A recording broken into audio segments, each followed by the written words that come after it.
There is an island in the Aegean Sea where the sun seems to shine with particular intensity, where the light off the water has a quality that makes everything appear sharper, more defined, more present than in other places.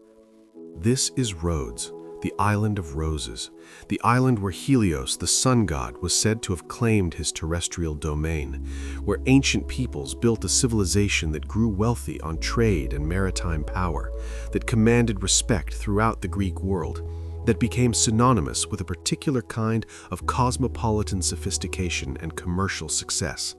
But Rhodes is remembered today not primarily for its wealth or its strategic position or its cultural achievements, impressive though these were. Rhodes is remembered because of a statue, because of an enormous bronze figure that stood for barely more than half a century before an earthquake brought it crashing down, because of a monument so ambitious, so technically audacious, so visually overwhelming that ancient peoples counted it among the 7 wonders of the world, that its fame outlasted its physical existence by more than 2 millennia.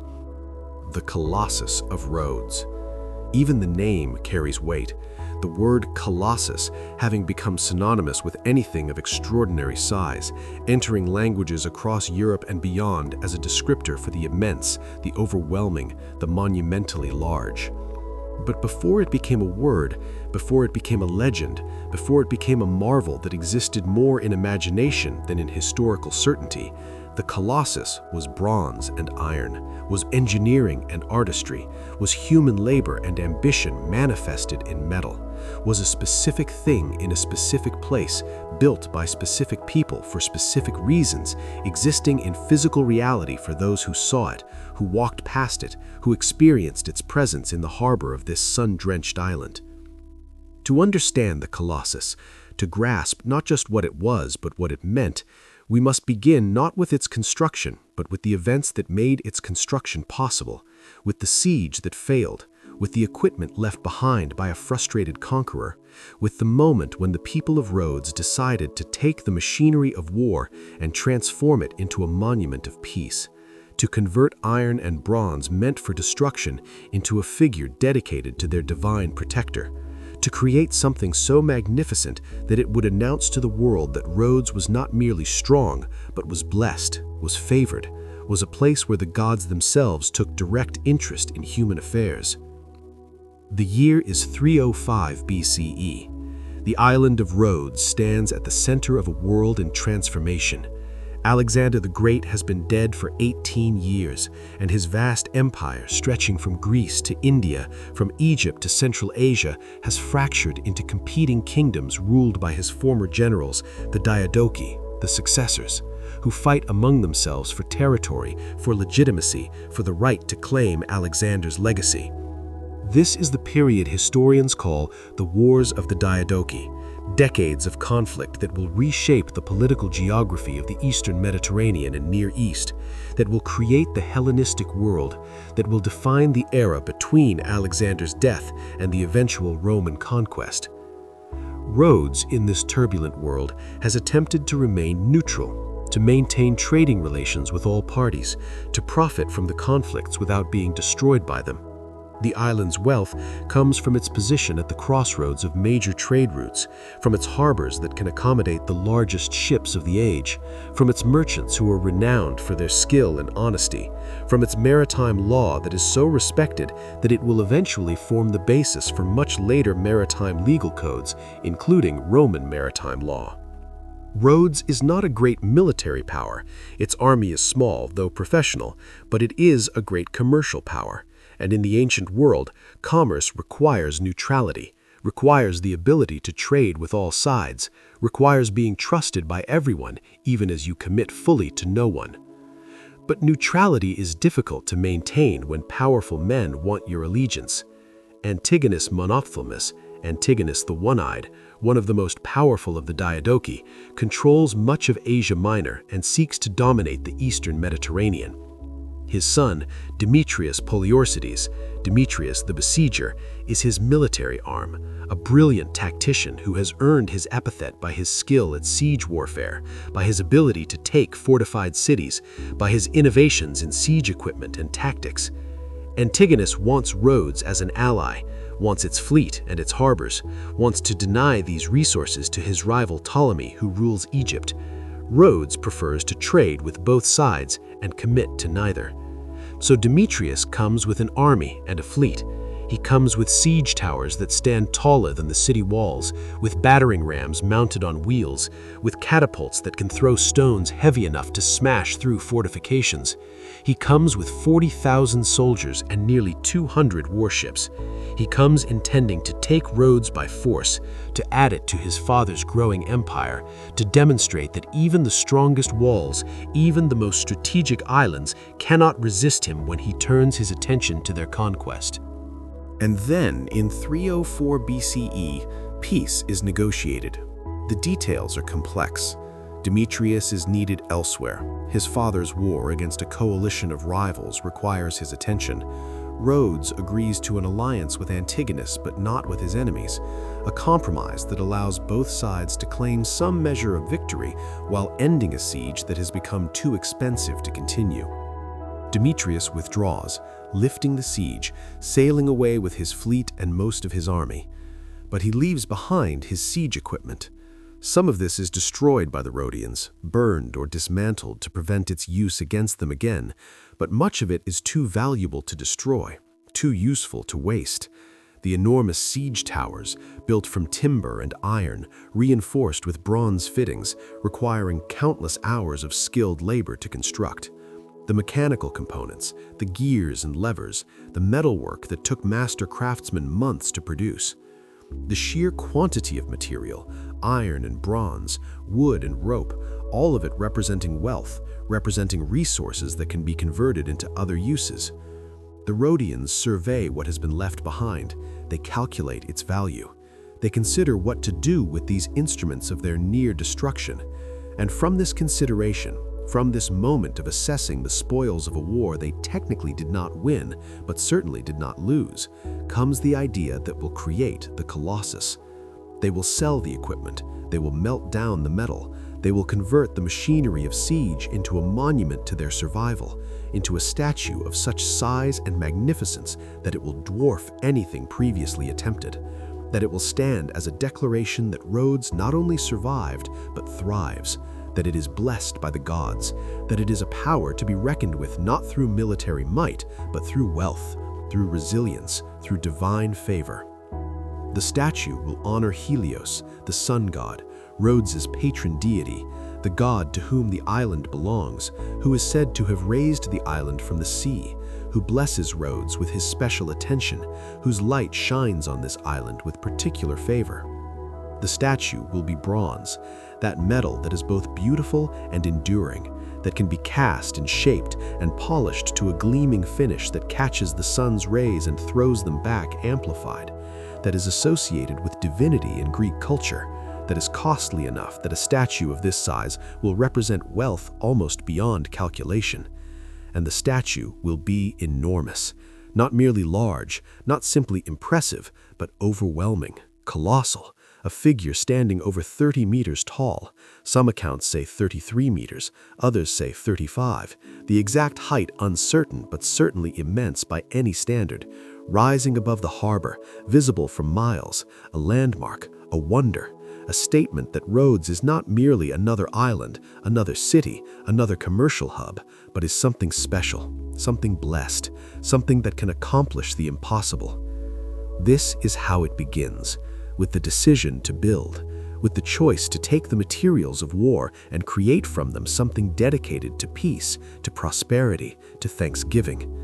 The Colossus of Rhodes will be born from the weapons left behind by Demetrius Poliorcetes, transformed by Rhodian craftsmen under the direction of a sculptor named Chares of Lindos, created over 12 years of labor, completed sometime around 280 BCE, and destined to stand for only 56 years before nature brings it down, before the earthquake of 226 BCE topples this bronze titan, leaving it broken, leaving it to lie in ruins for 9 more centuries, leaving it to vanish entirely when Arab conquerors sell the metal for scrap, leaving nothing but descriptions, nothing but memory, nothing but the legend of a monument so grand that its absence is almost as famous as its existence ever was.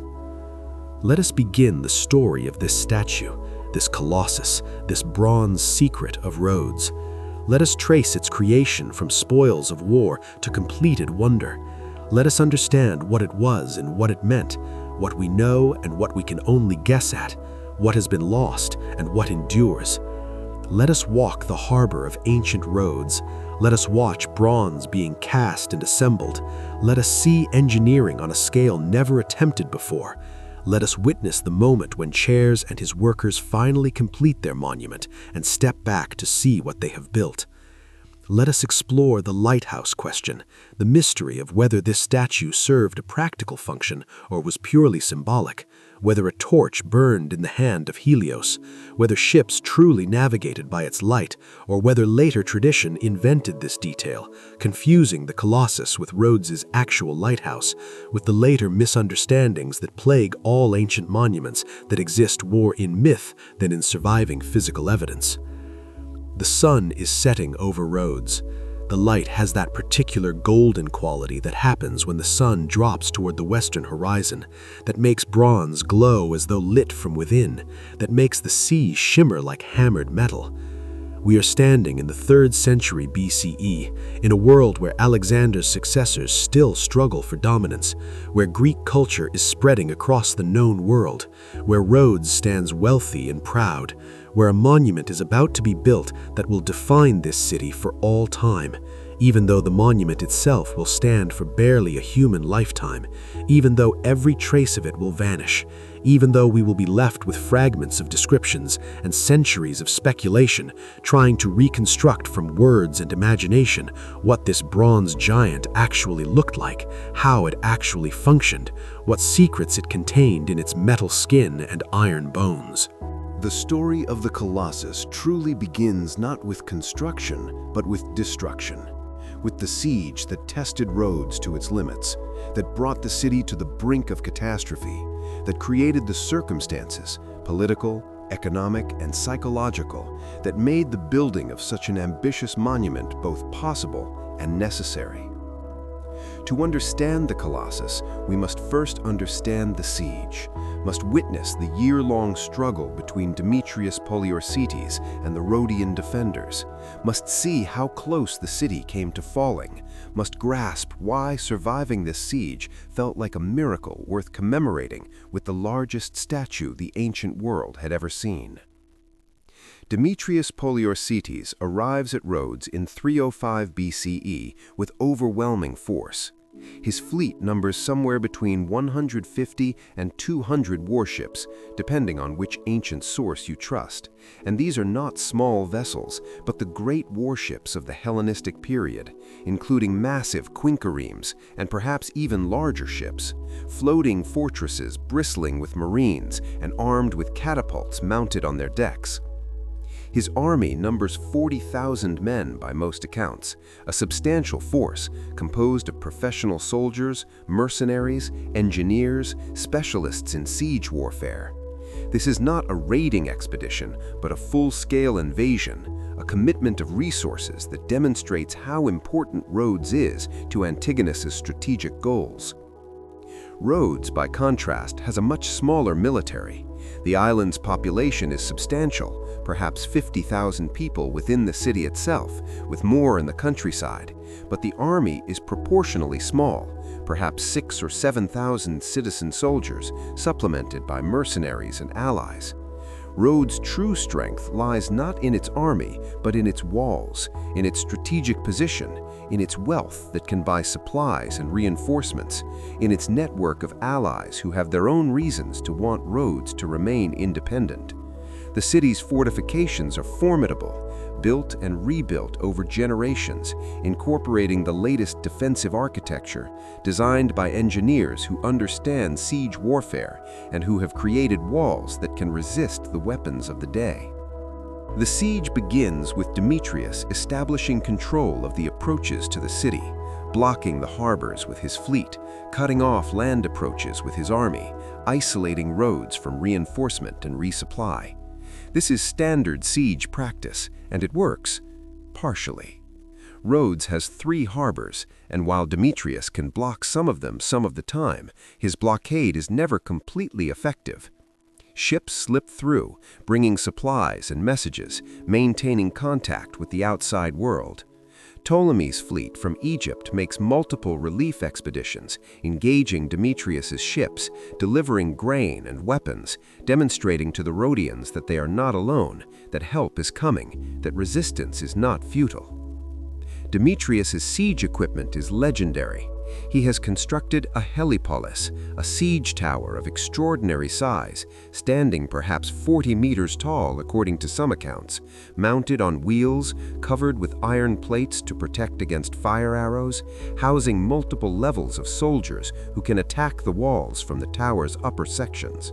The helipolis is a marvel of engineering, requiring teams of men to push it into position, equipped with drawbridges that can be dropped onto the wall's top, allowing soldiers to swarm across and establish a foothold on the fortifications.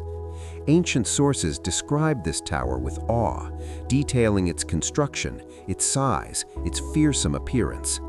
But siege towers, however impressive, are not sufficient if the defenders are determined and resourceful. The Rhodians mount a night raid, attacking the helipolis with fire, attempting to burn it before it can be brought to bear on their walls. The raid is partially successful. The tower is damaged but not destroyed, set back but not eliminated. Demetrius has it repaired, reinforces it, continues his assault. The siege becomes a grinding contest of wills, each side inflicting damage without achieving breakthrough, each side suffering casualties without forcing decision. Demetrius tries multiple approaches.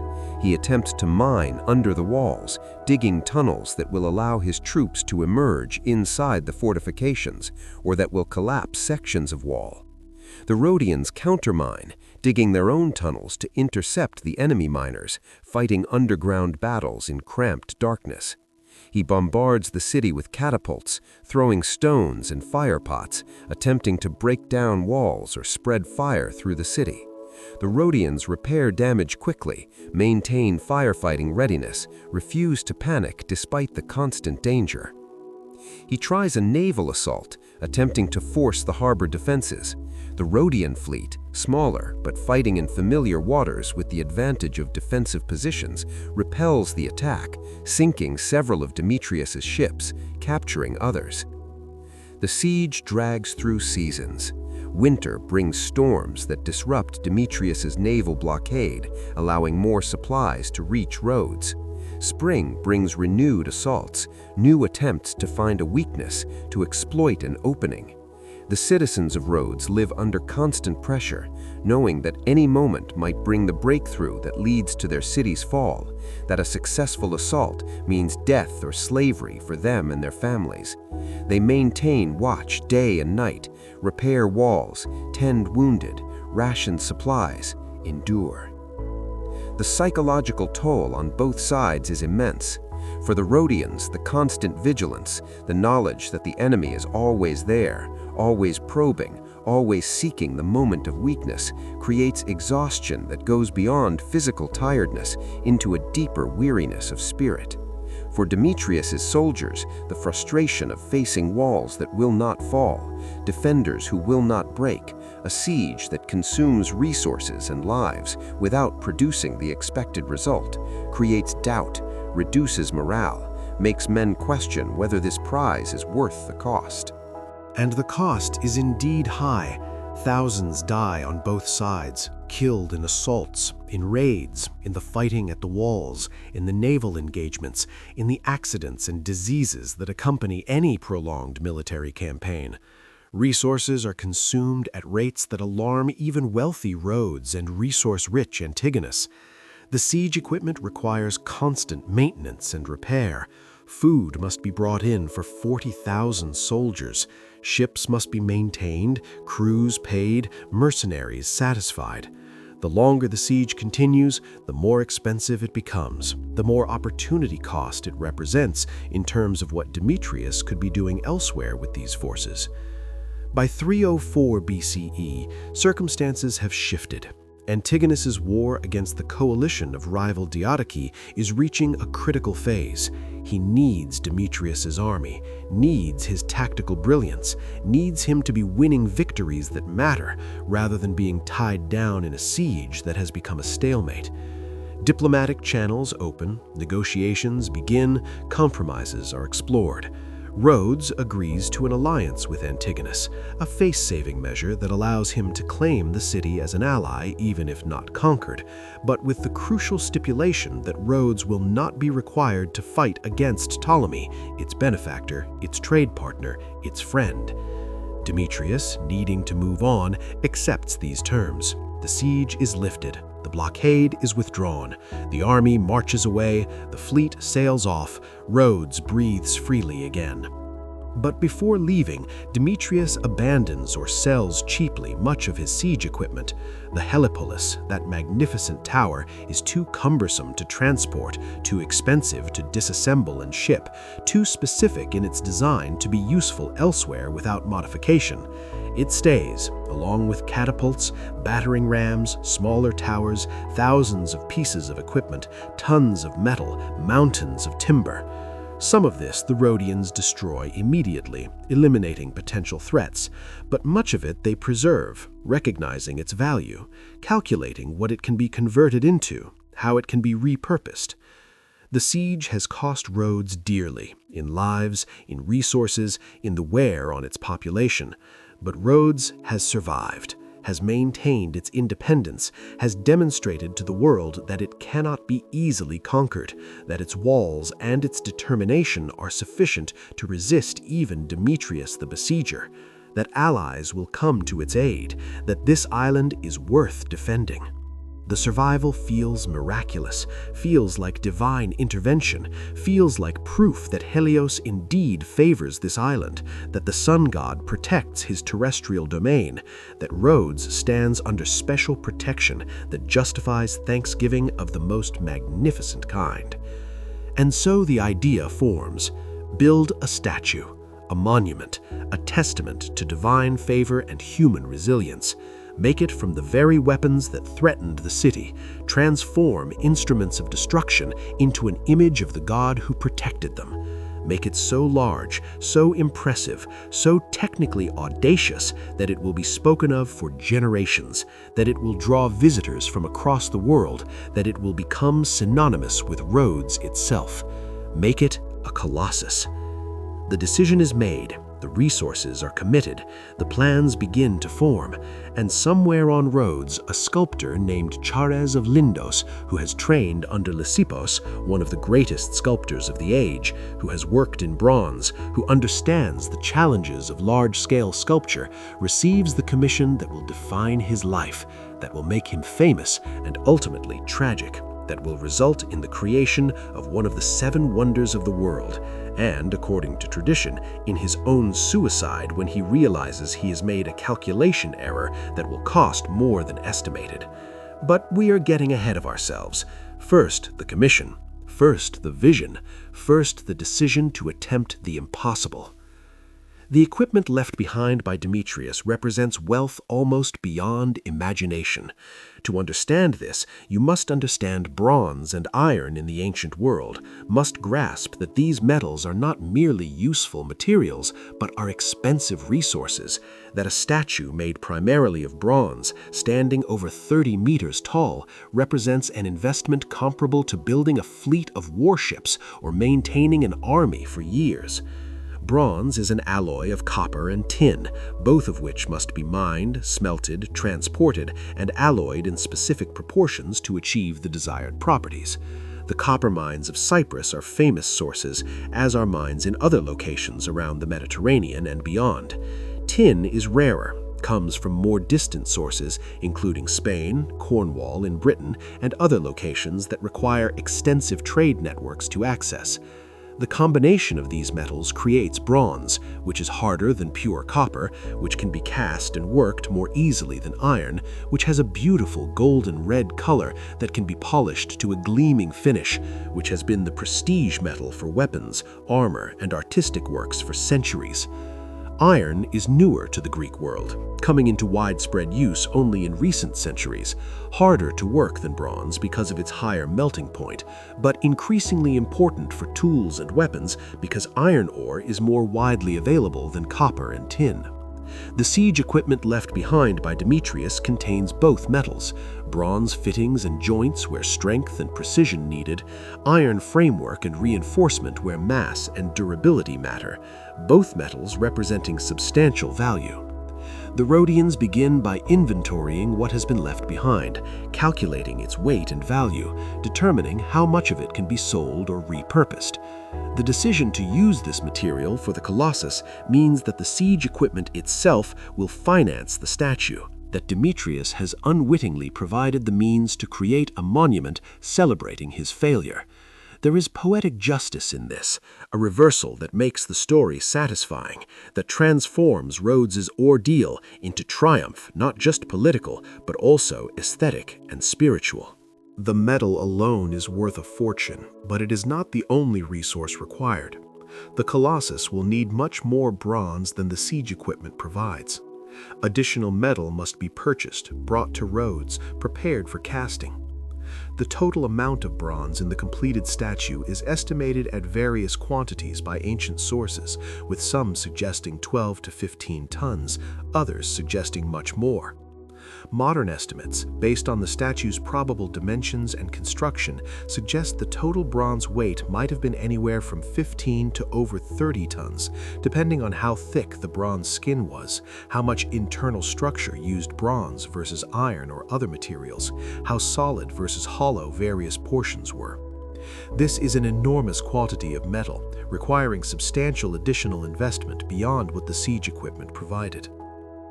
The cost of the project, according to ancient sources, is 300 talents, though this figure is uncertain and may represent only part of the total expense or may be an approximation. A talent is a unit of weight used for precious metals, approximately 26 kilograms. 300 talents would be about 7,800 kilograms of silver, an almost incomprehensible sum of money, enough to purchase several large estates, to build multiple temples, to fund an army for years. Whether the Colossus actually cost this much is debatable. Ancient sources are not always reliable about financial details, but clearly the expense was enormous, represented a major commitment of Rhodes's resources, was justified by the city's wealth and by the symbolic importance of the monument. Rhodes can afford this expenditure because the city is wealthy, has been wealthy for generations, continues to generate wealth through its maritime trade, its banking operations, its investments in merchant ventures throughout the eastern Mediterranean. The siege has been expensive, but has not bankrupted Rhodes. The city's economy, based on trade rather than agriculture or conquest, is resilient, recovers quickly once normal commerce resumes, generates surplus that can be invested in projects like the Colossus. Financing such a project requires not just having money, but organizing the procurement of materials, the hiring of craftsmen, the logistics of bringing everything together. Bronze must be purchased from multiple sources, transported to Rhodes, stored safely. Fuel for the furnaces where bronze will be melted must be arranged, charcoal in vast quantities, requiring entire forests to be harvested, burned in controlled conditions to produce the carbon-rich fuel that can generate the temperatures needed to melt bronze. Clay for casting molds must be located, tested, and prepared. Tools must be manufactured or purchased: hammers, chisels, files, measuring instruments, lifting equipment, scaffolding, all the physical apparatus required for large-scale construction. Labor must be hired. The project will require hundreds of workers over its 12-year timeline. Bronze casters who understand the complex art of working with molten metal, sculptors who can model the statue's form in clay and plaster, masons who can build the internal structure, laborers who can dig, haul, lift, common workers whose muscle provides the motive power that moves materials and raises components, supervisors who coordinate all of this, who ensure that work proceeds according to plan, that quality is maintained, that the vision becomes reality. Charis of Lindos, the sculptor chosen to lead this project, faces a challenge unlike anything attempted before. He has experience with bronze sculpture, has worked under Lysippos, but those sculptures, however fine, were life-sized or perhaps twice life-sized, works that could be created in a workshop, cast in sections that could be handled by small teams. The Colossus will be more than 15 times life-sized, will require innovations in every aspect of the process, will push the limits of what ancient technology and engineering can accomplish. Chares must first create a design, must decide what the statue will look like, what pose it will assume, what details it will carry, how it will be constructed. The statue will depict Helios, but Helios in what form? The god is traditionally shown as a beautiful youth, often wearing a radiant crown, sometimes driving a chariot, sometimes simply standing in divine majesty. The statue cannot show Helios in a chariot. That would require supporting 4 horses in bronze at colossal scale, an structural nightmare, an impossibility. It must show him standing, but in what pose? Arms at his sides? One arm raised, holding something? These are not merely artistic choices, but engineering constraints. Any extension of arms or legs, any element that projects far from the statue's central mass, creates leverage, creates moment arm, creates stresses that must be supported by internal structure that multiply the difficulty of construction. Tradition suggests that the statue showed Helios with one hand shading his eyes as though looking out across the sea, the other hand possibly holding a cloak or perhaps lowered at his side. But tradition is uncertain, based on descriptions written centuries after the statue fell, descriptions by people who never saw it, who were recording what they had been told or what they imagined. We do not know what the statue actually looked like in detail, though we can make reasonable inferences from what was technically possible, from how Greek sculpture of the period typically depicted gods, from the constraints imposed by building something so large. What we do know, what must have been true, is that the statue required an internal framework, a skeleton that would support the bronze skin, that would give the statue structure and stability, that would prevent it from collapsing under its own weight. This framework would have been iron, probably iron beams and bars connected in a lattice or grid, creating a rigid structure similar to modern steel frameworks in large statues like the Statue of Liberty, which faces similar engineering challenges. This iron framework is one of the bronze secrets of the Colossus, one of the technical innovations that made the statue possible, one of the reasons that building it required not just artistic vision, but engineering genius.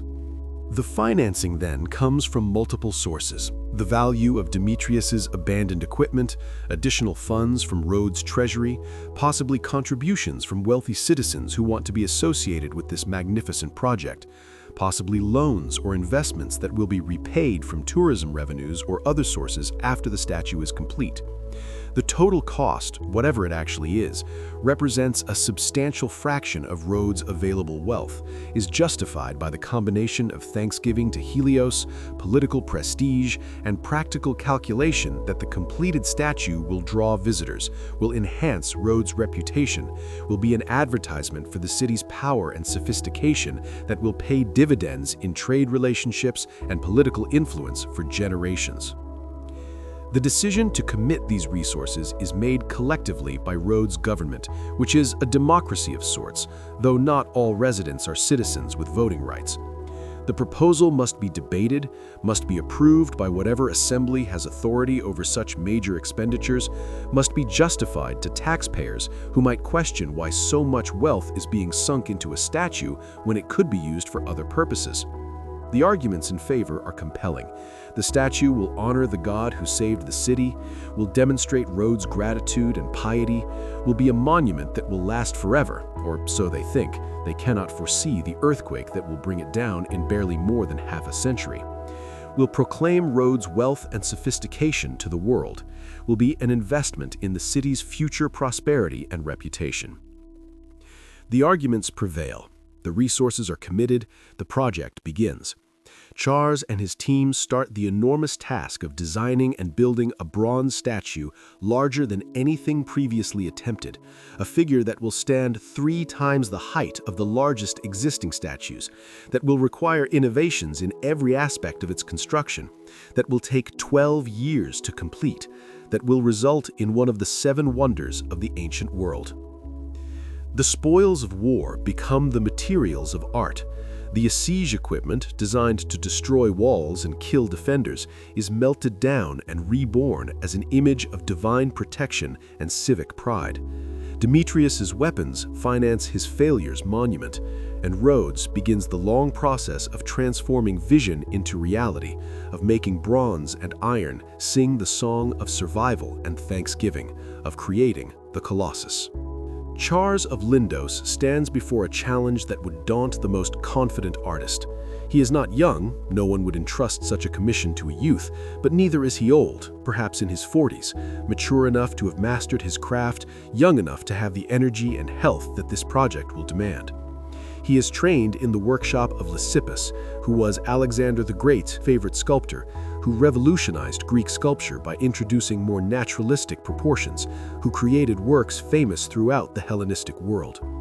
From Lysippus, Charles learned not just technique, how to model clay, how to cast bronze, how to achieve the surface finish and anatomical detail that mark superior sculpture, but also ambition, the willingness to attempt difficult works, to push beyond what others think possible.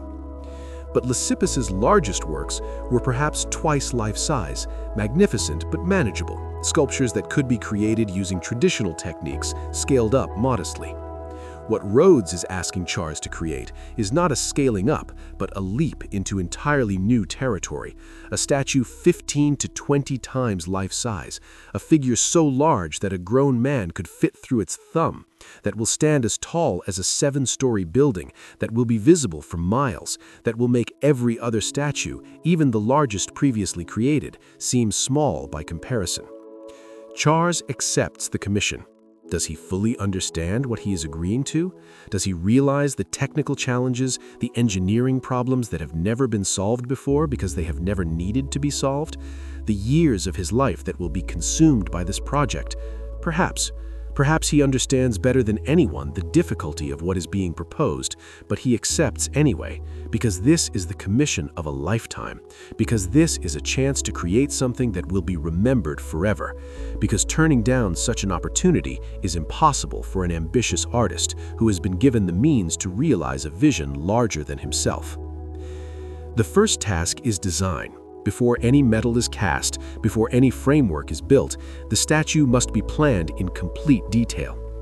Charles must create models, probably a series of them at different scales, starting with small clay sketches that can be easily modified, working up to larger models that show more detail, eventually creating a full-scale model of at least the statue's head and perhaps other crucial parts to ensure that the proportions are correct, that the appearance will be satisfying when multiplied to final scale.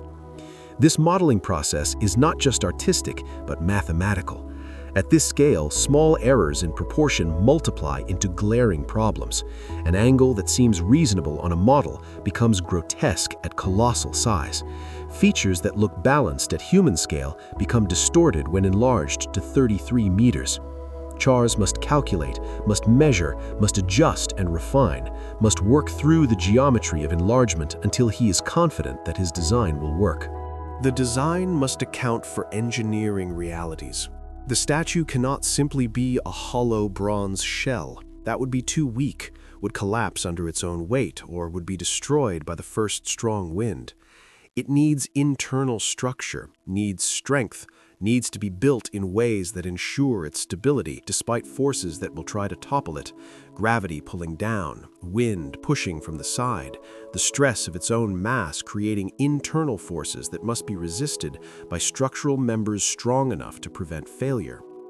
Cherries must work with engineers, with craftsmen who understand structural principles, even if they do not have modern mathematical formulas for calculating loads and stresses. Together, they develop a plan. The internal framework will be iron, that much is clear.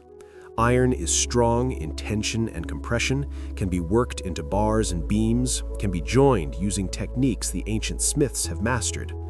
The framework will probably consist of a central vertical column or spine, with horizontal members extending outward to support the bronze skin at key points, with diagonal bracing to resist lateral forces, with foundations deep enough and strong enough to transfer the statue's weight safely into the ground. This is intuitive engineering, based on experience with building construction, with frameworks for large roofs, with the structures needed to support weight, adapted to the specific challenge of a bronze statue that must be both massive and hollow, that must appear solid, but must be constructed from relatively thin bronze sheets supported by hidden structure. The bronze skin itself poses challenges.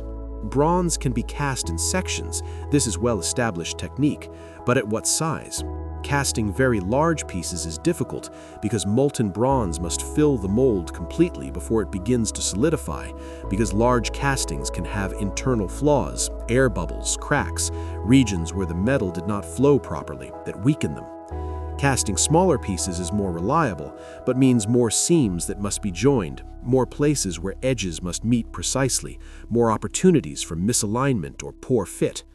Cherries must determine the optimal size for casting sections, must plan where seams will fall, must ensure that joints can be made strong enough that they do not become weak points. The method Cherries chooses, and we can infer this from what ancient sources tell us about the construction process, is to build in place, working from the bottom up, creating each section and attaching it to what has already been built before moving on to the next section. This is different from casting the entire statue or even large portions of it elsewhere and then transporting it to its final location. At the scale of the Colossus, transportation would be nearly impossible. The pieces would be too heavy, too awkward, too fragile in their enormity. Instead, the statue must be built where it will stand, must grow layer by layer, a process more like construction than like traditional sculpture. This decision to build in place rather than to cast and transport creates both opportunities and problems. The opportunity is that sections can be sized for manageability in construction, can be connected while access is relatively easy, can be adjusted and fitted as you go. The problem is that you cannot easily see the whole statue during construction, cannot step back and view it from a distance to check proportions and appearance, cannot make significant changes once lower sections are complete and locked in place. You must be confident in your design, must trust your measurements and your models, must believe that what you are building section by section will, when complete, look like what you envisioned. Cherries works with a team, delegating different aspects of the project to specialists, master bronze casters who understand the mysteries of alloy composition, of furnace temperature, of mold preparation, of the moment when molten metal has reached the perfect state for pouring. Sculptors who can model in clay the detailed forms that will be translated into casting molds, who can ensure that anatomical details are correct, that drapery looks natural, that the god's face has the dignity and beauty appropriate to divinity. Ironsmiths who will fabricate the framework, who will forge and join the beams and bars, who will create the skeleton that gives the Colossus its strength. Masons who will prepare the foundations, who will create the platforms from which construction proceeds, who will build the earthen ramps that allow workers to reach higher levels as the statue grows. Laborers by the hundreds who will dig and haul and lift, who will provide the muscle that moves materials, who will work under the direction of the specialists and supervisors, who will collectively accomplish the physical work that transforms design into reality. The workshop becomes a sprawling complex, probably near the site where the statue will stand, organized to facilitate the flow of materials and the various stages of production. Furnaces for melting bronze, requiring carefully built structures that can contain the heat, that can be charged with metal and charcoal, that can be tended by workers who understand the dangerous art of working with molten metal at temperatures exceeding 1,000 degrees Celsius.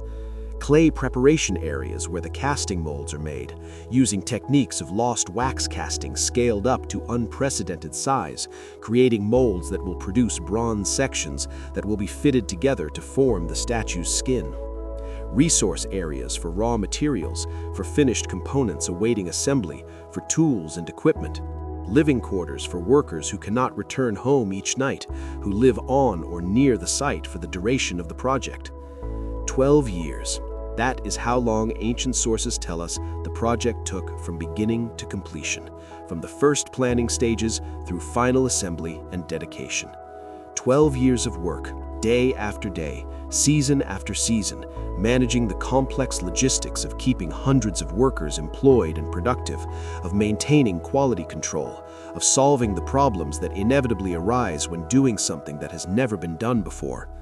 12 years during which Cherries lives with this project, thinks about it constantly, worries about it, dreams about it, stakes his reputation and his legacy on its success. Tradition holds that Cherries made an error in his calculations, that the statue ended up costing significantly more than his original estimate, that this financial overrun disgraced him, that he committed suicide before the statue was complete or shortly after its completion, unable to live with the shame of having underestimated so dramatically. This story may be true or may be legend. Ancient sources are not entirely consistent, but it reflects a real challenge of such unprecedented projects. How do you estimate accurately when you have no experience to draw on, when every aspect involves unknowns, when scaling up introduces problems you cannot anticipate until you encounter them?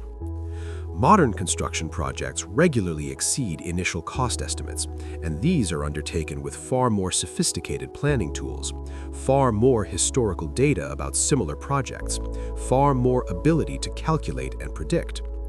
Cherries of Lindos, student of Lysippos, creator of the Colossus, his name is remembered because of this single work, this monument that stood for barely more than half a century before nature destroyed it, this bronze secret that vanished entirely in the 7th century CE, when Arab conquerors sold its metal for scrap, leaving nothing but reputation, nothing but descriptions, nothing but the legend of what once stood where now there is only absence.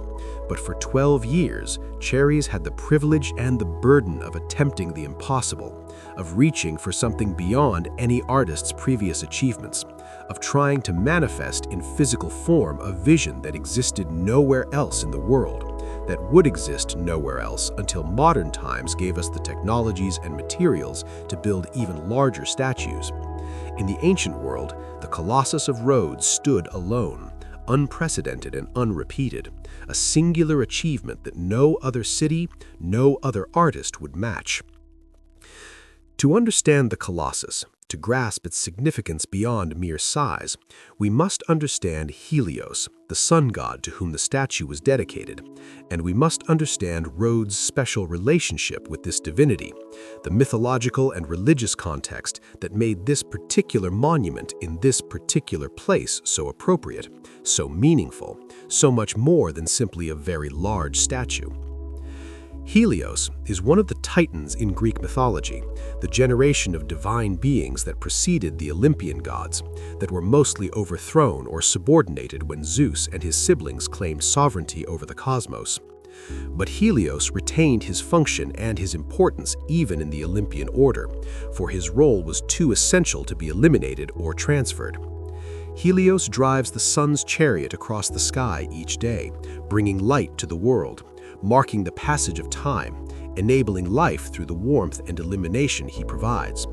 He rises in the east at dawn, drives his chariot pulled by fiery horses across the vault of heaven, sets in the west at evening, then presumably returns via some route through the underworld or around the edge of the world to be ready for the next day's journey. This role makes Helios a witness to everything that occurs on Earth during daylight hours. Nothing is hidden from his sight as he traverses the sky. He sees all human actions, good and ill, and this makes him valuable as a witness in oaths, as someone invoked when truth must be guaranteed, as a divine presence that ensures accountability. When gods or mortals swear oaths by Helios, they are calling on someone who actually can verify their truthfulness, who will know if they break their word, whose knowledge cannot be evaded or deceived. But Helios is not merely a witness or a timekeeping mechanism. He is beautiful, is described as a radiant youth of surpassing glory, wearing a crown that emits rays of light, embodying the beauty and power of the sun itself. His children are numerous, scattered through Greek mythology. Aeetes, king of Colchis, possessor of the golden fleece; Circe, the sorceress who transformed Odysseus's men into pigs; Pasiphae, mother of the Minotaur; and Phaeton, the son who foolishly borrowed his father's chariot and nearly destroyed the earth by driving it too close, too wild, unable to control the fiery horses, until Zeus struck him down with a thunderbolt to save the world from conflagration. These stories associate Helios with power that is both creative and destructive, with light and heat that give life but that can also burn, with divine forces that must be respected and that punish mortals who overstep their proper bounds. Rhodes claims a special relationship to Helios, a connection that goes back to the island's mythological origins. According to Pindar's 7th Olympian ode, when Zeus and the other gods were dividing up the world, assigning territories and domains, Helios was absent, off driving his chariot, and was not present to receive his share.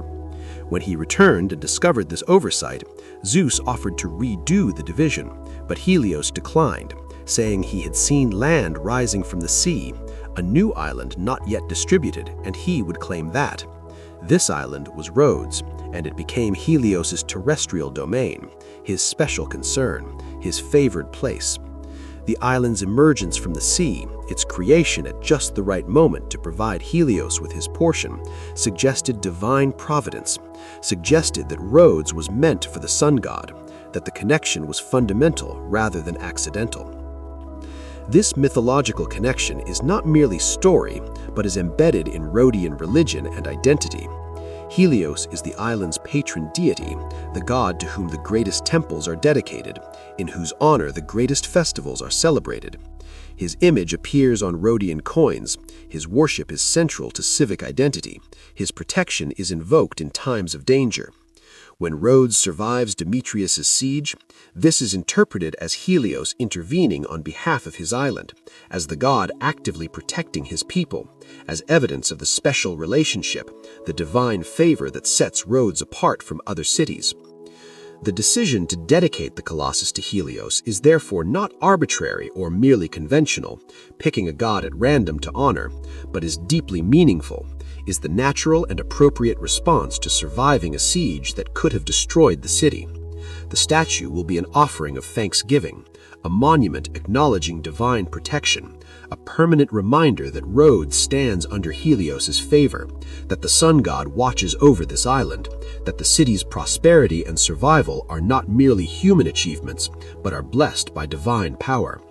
The statue will show Helios in his divine glory, probably standing upright, probably with a radiant crown indicating his solar nature, probably with an expression of divine serenity and power, probably with the kind of ideal physical beauty that Greek sculpture attributes to gods, the perfection of form that distinguishes the divine from the mortal.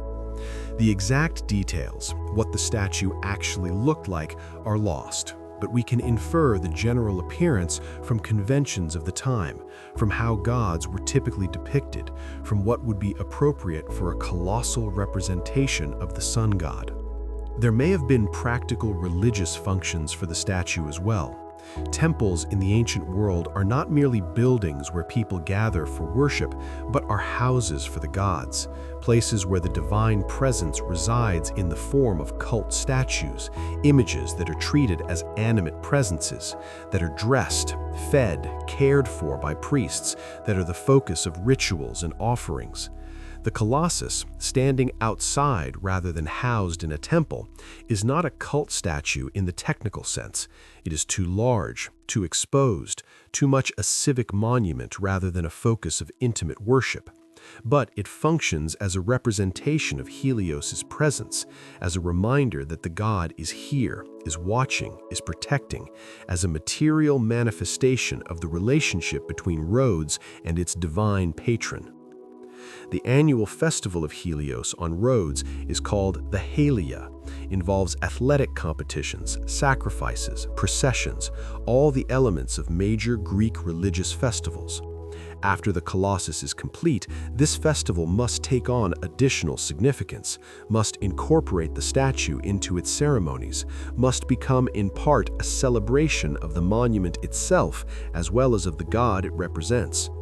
We can imagine processions passing by the Colossus, priests offering prayers before it, the statue becoming a focal point for civic religious life, a landmark that defines Rhodes' sacred geography as much as any temple. The religious dimension of the Colossus is essential to understanding its meaning. This is not secular art, not a monument built merely for aesthetic or political purposes, though it serves those purposes as well. This is religious expression, is an act of piety, is Rhodes' way of saying thank you to the God who saved them, of demonstrating that they understand their survival was not merely luck or superior walls, but was divine intervention, was grace, was blessing that demands acknowledgement and that creates ongoing obligation to honor the God who provides protection. The choice to make the statue so large, so impressive, so expensive reflects the magnitude of the thanksgiving. A small statue would be insufficient thanks for surviving Demetrius' siege, for maintaining independence and prosperity, for continuing to thrive as a major power in the Eastern Mediterranean. The Colossus' size is proportional to the perceived divine favor, is an attempt to match in physical magnificence the spiritual debt that Rhodes feels, is a gesture so grand that it appropriately honors a god, particularly a god associated with the sun, with radiance, with the most visible and essential element in the natural world. Helios, looking down from his chariot as he drives across the sky, sees his statue standing in Rhodes, sees his people honoring him with this extraordinary monument, sees bronze catching and reflecting his light, throwing back to him the glory that he sheds upon the world. The Colossus becomes a kind of mirror, reflecting solar radiance, embodying in metal form the god's own nature, creating a relationship between heaven and earth, between divine original and bronze copy, between the sun god's daily journey and his permanent image standing watch over the island that is his terrestrial home. The technical challenges of creating the Colossus are formidable, unprecedented, requiring solutions that push the boundaries of ancient engineering and craftsmanship. Bronze casting at this scale has never been attempted. Structural support for a hollow metal statue 33 meters tall involves calculations and intuitions that no one has tested before. The simple logistics of moving materials, positioning components, reaching working heights, coordinating hundreds of workers, all of this must be worked out through trial and error, through experience gained during the project itself, through a process that is as much learning as executing. The foundation must be considered first. A statue of this size and weight requires a base that can distribute the loads safely into the ground, that can prevent settling or tilting that would threaten the statue's stability. The Colossus probably stands on a stone platform, carefully leveled, built on foundations dug deep enough to reach stable ground, constructed with the same careful engineering that goes into temple foundations or city walls. This base creates the Colossus's presence, lifts it above ground level, makes it more visible, more dramatic, more impressive. The internal framework, the iron skeleton that will support the bronze skin, must be fabricated and assembled with precision. Iron beams and bars are forged in workshops, shaped to specific lengths and angles, prepared with joints that will allow them to be connected into the three-dimensional structure that will become the statue's bones. These iron members must be strong enough to support the bronze weight that will hang on them, rigid enough to prevent excessive deflection or sway, properly braced to prevent buckling or twisting. The central column, if that is indeed what the design uses, must be especially strong and well-founded. This vertical member carries much of the statue's weight down to the base, functions like the spine in a human body or the central post in a building frame, must be sized and positioned correctly or the entire structure will fail. Around this central column, horizontal members extend outward to the statue's perimeter, providing support for the bronze skin at crucial points, the shoulders, the waist, wherever major masses of metal need support, wherever the design creates structural challenges. The iron framework is assembled progressively as the statue rises, probably using an earthen ramp that is built up alongside the growing structure, creating a sloped pathway to the current working height, allowing workers to walk up with materials and tools, providing access for the construction process. This ramp grows with the statue, is raised and extended as each level is completed, eventually reaching the full height of the Colossus before being removed once construction is complete. The ramp represents a massive construction project in itself. Thousands of cubic meters of earth and stone, carefully sloped and compacted, stable enough to support workers and materials, yet temporary, destined to be dismantled and removed once it has served its purpose. The bronze skin is created through lost wax casting, a technique that allows complex shapes to be reproduced in metal. The process begins with a model, usually made of clay or wax, shaped to the exact form desired in the final bronze piece. This model is covered with layers of clay and plaster that create a mold around it, leaving channels through which the model material can be melted out and through which molten bronze can be poured in. The mold is heated, the wax or clay model melts and drains away, hence lost wax, leaving a cavity in the precise shape of the model. Molten bronze is poured into this cavity, fills the space, solidifies as it cools, and when the mold is broken away, a bronze replica of the original model remains. At the scale required for the Colossus, this process must be done in sections. No furnace can contain enough molten bronze to cast large portions of the statue in single pours.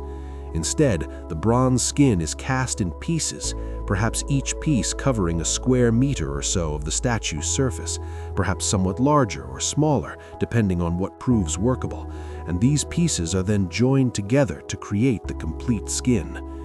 The joints between pieces are critical. They must be tight enough that no significant gaps appear, strong enough that they will not separate or crack, finished carefully enough that they are not obvious to viewers, creating the illusion of continuous metal surface rather than assembled parts. The technique for joining bronze sections probably involves a combination of mechanical fastening and bronze welding. Mechanical fastening uses rivets or bolts, probably copper or bronze, that pass through overlapping edges of adjacent sections, physically holding them together. Bronze welding involves heating the edges to be joined until they are nearly molten, then hammering them together so they fuse, creating a joint that is metallurgically continuous rather than merely mechanically held. Both techniques require skill, require craftsmen who understand the properties of bronze, who can judge temperatures and forces, who can create joints that will last. As the bronze skin sections are completed, they are attached to the internal iron framework, probably using metal straps or clips that connect the bronze to the iron at regular intervals, ensuring that the skin is supported, that it cannot sag or deform, that it maintains the shape designed by Chares. The process works from bottom to top. The lowest sections of bronze are cast and attached first, then the next layer, then the next, building upward in horizontal rings or sections until the entire statue is sheathed in metal, until bronze covers the iron skeleton completely, until the Colossus has its skin.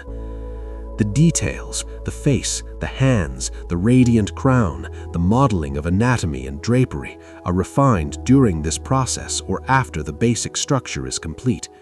Chasing is the term for finishing bronze sculpture, the process of using hammers and chisels and files to refine the cast surface, to sharpen details that may be soft or indistinct in the casting, to remove imperfections, to create the final surface quality. At the scale of the Colossus, chasing is a major undertaking, requires workers suspended on scaffolding or standing on platforms, carefully going over every square meter of surface, perfecting the details that will be visible to viewers below. The coloring of bronze is also important. Bronze fresh from casting has a warm golden red color, but exposure to air causes it to oxidize, developing a patina, a surface layer of copper compounds that changes the color to greens and browns and blacks, depending on local conditions. Some bronze sculptures are deliberately patinated by applying chemicals that accelerate this process, creating controlled coloring. Others are kept polished, maintaining the bright metallic appearance of fresh bronze. We do not know which approach was taken with the Colossus, whether it was left to develop natural patina or whether it was maintained in polished condition, gleaming gold-red in the sunlight, catching and reflecting light in ways that would emphasize its divine nature and its role as a representation of Helios, the sun god who is himself associated with radiance and brightness. The engineering challenges extend beyond the statue itself to the problem of reaching working heights safely. The earthen ramp provides access, but workers also need scaffolding, platforms, ways to position themselves next to the statue's surface to cast and attach bronze sections, to perform chasing and finishing work. Wooden scaffolding tied together with rope, supported by the earthen ramp and possibly by the statue's internal framework, creates a cage around the growing Colossus, allows workers to reach any point, provides safety railings and flooring so that work can proceed without constant risk of fatal falls. 12 years of construction means dealing with weather, with seasons, with the interruptions and delays that nature imposes. Winter brings storms, rain that makes outdoor work difficult, temperatures that affect bronze casting or that make working at height dangerous. Summer brings heat that challenges workers, that affects the properties of materials, that requires adjustments to working schedules. The project must adapt to these realities, must find rhythms that allow progress while accommodating the constraints of climate and season. The progression of the work creates a gradually more visible monument. In the early years, much of the activity is foundation work, framework assembly, processes that happen at or below ground level that are not particularly visible or impressive to casual observers. But as the statue rises above its base, as bronze begins to cover the framework, as the Colossus begins to take recognizable form, the impact on Rhodes must be extraordinary. The citizens watch their monument growing, see tangible progress, begin to grasp the scale of what is being built. Visitors to the city, arriving by ship, see the growing statue from the sea, watch it taking shape, carry reports back to their home cities about this extraordinary project underway on Rhodes. By the time the statue nears completion, anticipation must be intense. The entire Greek world has heard about the Colossus, knows that Rhodes is attempting something unprecedented, waits to see the result. When the last bronze sections are attached, when the final details are completed, when the scaffolding and ramps are dismantled and removed, revealing the completed statue standing free for the first time, the moment must be dramatic beyond description. The Colossus stands, a bronze god towering over the harbor, visible from miles, catching the sunlight, reflecting it back amplified, proclaiming Rhodes' power and piety, demonstrating that the impossible has been accomplished, that vision and resources and skill have combined to create one of the wonders of the world. The completed Colossus stands approximately 33 meters tall, about 108 feet, roughly equivalent to a modern 10-story building, making it by far the largest statue in the ancient world, dwarfing even the most impressive previous sculptures. To put this in perspective, the famous statue of Zeus at Olympia, another of the seven wonders, was perhaps 12 meters tall, including its base, less than half the Colossus's height. The statue of Athena Parthenos in the Parthenon in Athens was about 11 meters tall. These were considered massive, overwhelming sculptures that inspired awe in viewers. The Colossus was 3 times their height, creating an effect that no one in the ancient world had experienced before, establishing a new scale for monumental sculpture, creating something that existed in a category by itself. The statue's weight, depending on the thickness of the bronze skin and the amount of internal iron structure, would have been measured in tens of tons. Even assuming relatively thin bronze, perhaps 5 to 10 millimeters in thickness, the total metal weight would be substantial. Add the iron framework, and the complete structure probably weighed 40 to 50 tons, or perhaps more. a mass that made the engineering of foundations and support structures critical to the Colossus's stability. The appearance, as best we can reconstruct from ancient descriptions and from knowledge of Greek sculptural conventions, showed Helios as a nude or partially draped youth, the usual way gods were depicted in classical Greek art. The right hand was probably raised, perhaps shielding eyes as though looking out to sea, perhaps holding some attribute of the god, though what that might have been is uncertain. The left hand might have been holding a cloak that draped down the statue's left side, might have held a staff or other object, might simply have rested at the god's side. The head was crowned with a radiate crown, a circle with rays extending outward, symbolizing the sun's rays, making clear this was Helios, the sun god, rather than some other deity. The face would have had the idealized beauty typical of divine representations in Greek art, regular features, calm expression, the kind of perfection that distinguishes gods from mortals, that conveys divinity through physical form. The body would show athletic development, the heroic physique that Greek sculpture attributes to heroes and gods, muscles defined but not exaggerated, proportions ideal rather than realistic, the whole conforming to the Greek aesthetic that valued balance, harmony, moderation, the golden mean between extremes. The base on which the statue stood was itself impressive, probably at least 5 to 10 meters tall, faced with marble or other fine stone, perhaps decorated with reliefs depicting events from Helios's mythology or from Rhodes' history, perhaps inscribed with dedication texts recording who built the statue, when it was completed, why it was erected.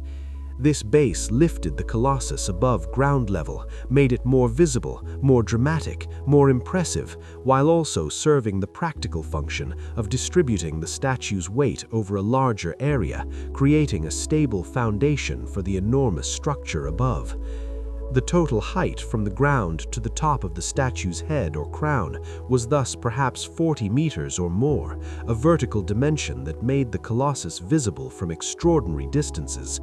Ships approaching Rhodes could see the statue from miles away, could use it as a landmark for navigation, could orient themselves by its presence. The Colossus became synonymous with Rhodes, became the symbol that identified the island, became as famous as the city itself, drawing visitors who wanted to see this wonder, creating tourism revenue, enhancing Rhodes' reputation throughout the Mediterranean world. The dedication ceremony, when the completed statue was formally presented to Helios and to the people of Rhodes, must have been elaborate and memorable. Ancient Greek religious ceremonies involved processions, sacrifices, prayers, musical and dramatic performances, feasting, athletic competitions, all coordinated to honor the god and to mark significant occasions. The dedication of the Colossus would have been such an occasion multiplied, a celebration appropriate to the magnitude of the achievement, involving the entire city and drawing visitors from across the Greek world. Imagine the scene. The statue stands on its base, probably still partially covered by protective materials, or possibly by fabric that will be pulled away to reveal it. The procession forms, led by priests of Helios in their ceremonial robes, followed by civic officials, by Ceres and the major craftsmen who built the statue, by representatives of various social groups within Rhodes, by a crowd of citizens and visitors numbering in the thousands. They process to the statue, accompanied by musicians playing pipes and lyres, by singers chanting hymns to Helios, by the sounds and smells of a major religious festival, incense burning, flowers decorating the route, the atmosphere charged with anticipation and celebration. The high priest of Helios, standing before the statue, offers the main dedicatory prayer, invoking the god, thanking him for his protection, presenting this monument as Rhodes' gift to him, asking for his continued favor and protection. Sacrifices are made, cattle probably, valuable animals whose deaths honor the god, whose meat will be distributed to the crowd, whose blood consecrates the site and the statue. The fabric or coverings are removed, revealing the Colossus in its full glory for the first time to the assembled crowd, creating a moment of collective awe, gasps and exclamations, tears perhaps from some who were overwhelmed by the sight, by the realization that this bronze giant is real, is standing before them, is now part of their city. The ceremony continues with athletic competitions, foot races, wrestling matches, perhaps chariot races if facilities exist, held in honor of Helios. Musical competitions where poets and singers present new compositions celebrating the god in the statue. Dramatic performances, probably tragedies or comedies, that somehow incorporate Helios or sun imagery into their themes. Feasting that extends through the day and into the night, the entire city celebrating, the completion of the Colossus marking not just the end of construction, but a moment of civic triumph, a demonstration that Rhodes can accomplish anything, that the city stands under divine favor, that its future is bright. Ancient sources that mention the Colossus, Pliny the Elder, Strabo, Philo of Byzantium in his work on the Seven Wonders. Others describe it in superlative terms. Pliny notes that the statue stood 70 cubits high, about 33 meters using the standard ancient cubit, and that few people could wrap their arms around its thumb, emphasizing the extraordinary scale. Philo describes the technical challenges, mentions the 12 years of construction, expresses wonder at how such a thing could be accomplished. Strabo, writing centuries later, describes the fallen statue, mentions that it lay broken on the ground, that even in ruins it was impressive, that people continued to visit Rhodes to see the fragments. These ancient descriptions are frustratingly vague about details we would love to know, exactly where the statue stood, exactly what pose it assumed, exactly how it was constructed, what it looked like in detail. The ancient writers assumed their audiences were familiar with the general appearance, assumed the Colossus was famous enough that detailed description was unnecessary, and so they focus on aspects that interested them, the size, the technical challenge, the cost, while leaving us uncertain about specifics that would help us visualize it accurately. What we can say with confidence is that the Colossus was impressive beyond any previous statue, that it established Rhodes as a city of extraordinary capabilities, that it became one of the defining monuments of the ancient world, recognized and celebrated throughout the Mediterranean, included in lists of wonders alongside the pyramids of Egypt, the Hanging Gardens of Babylon, the Temple of Artemis at Ephesus, the Mausoleum at Halicarnassus, the statue of Zeus at Olympia, the lighthouse at Alexandria.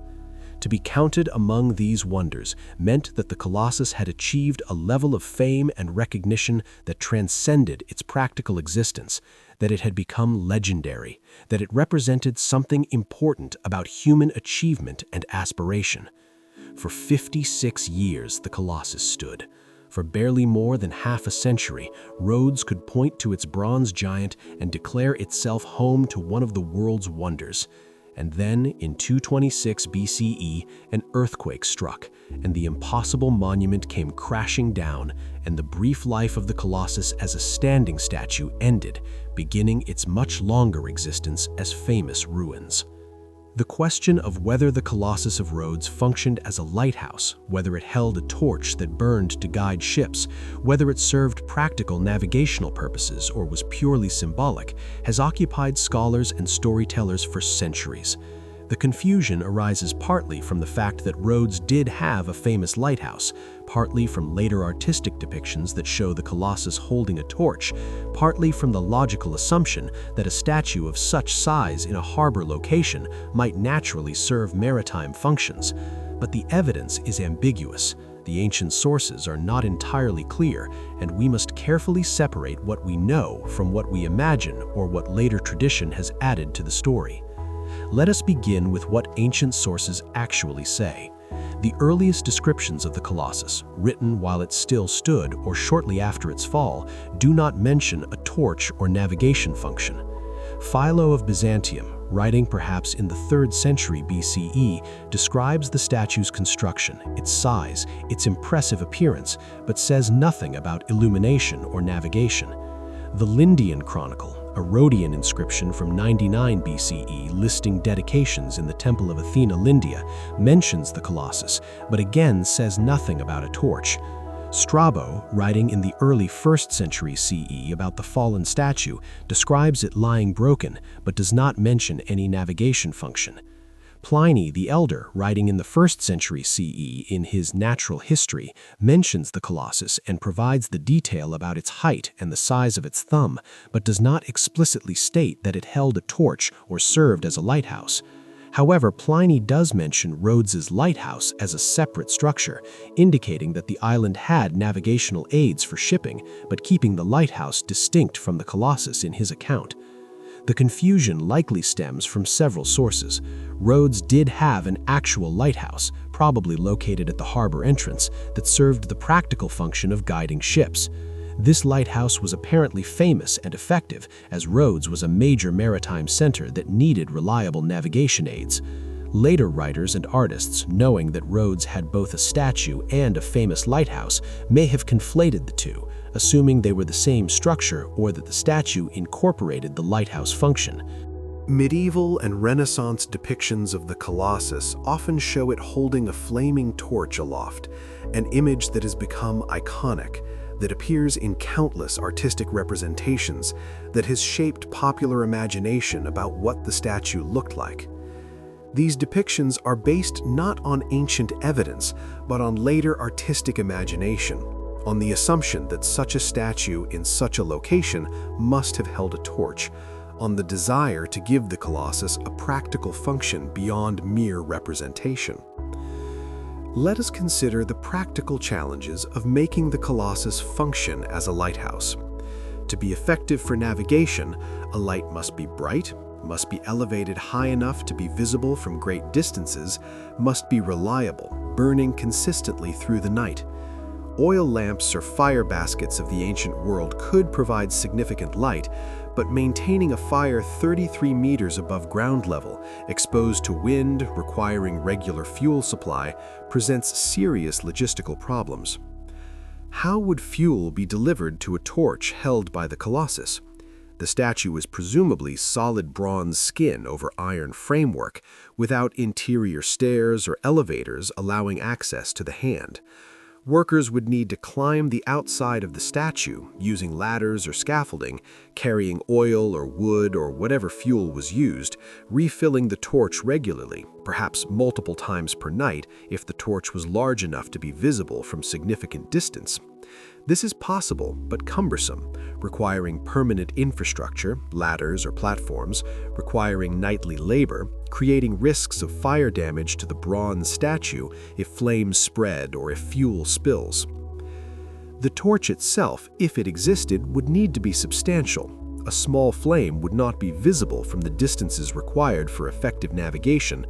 A large flame requires secure mounting, requires fuel supply mechanisms, requires protection from wind that might extinguish it. The engineering challenges, while not impossible, are significant and would add complexity to an already ambitious project.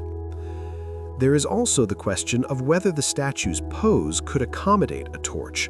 If Helios's right hand is raised to shade his eyes, as some reconstructions suggest, this hand is not in a good position to hold a torch.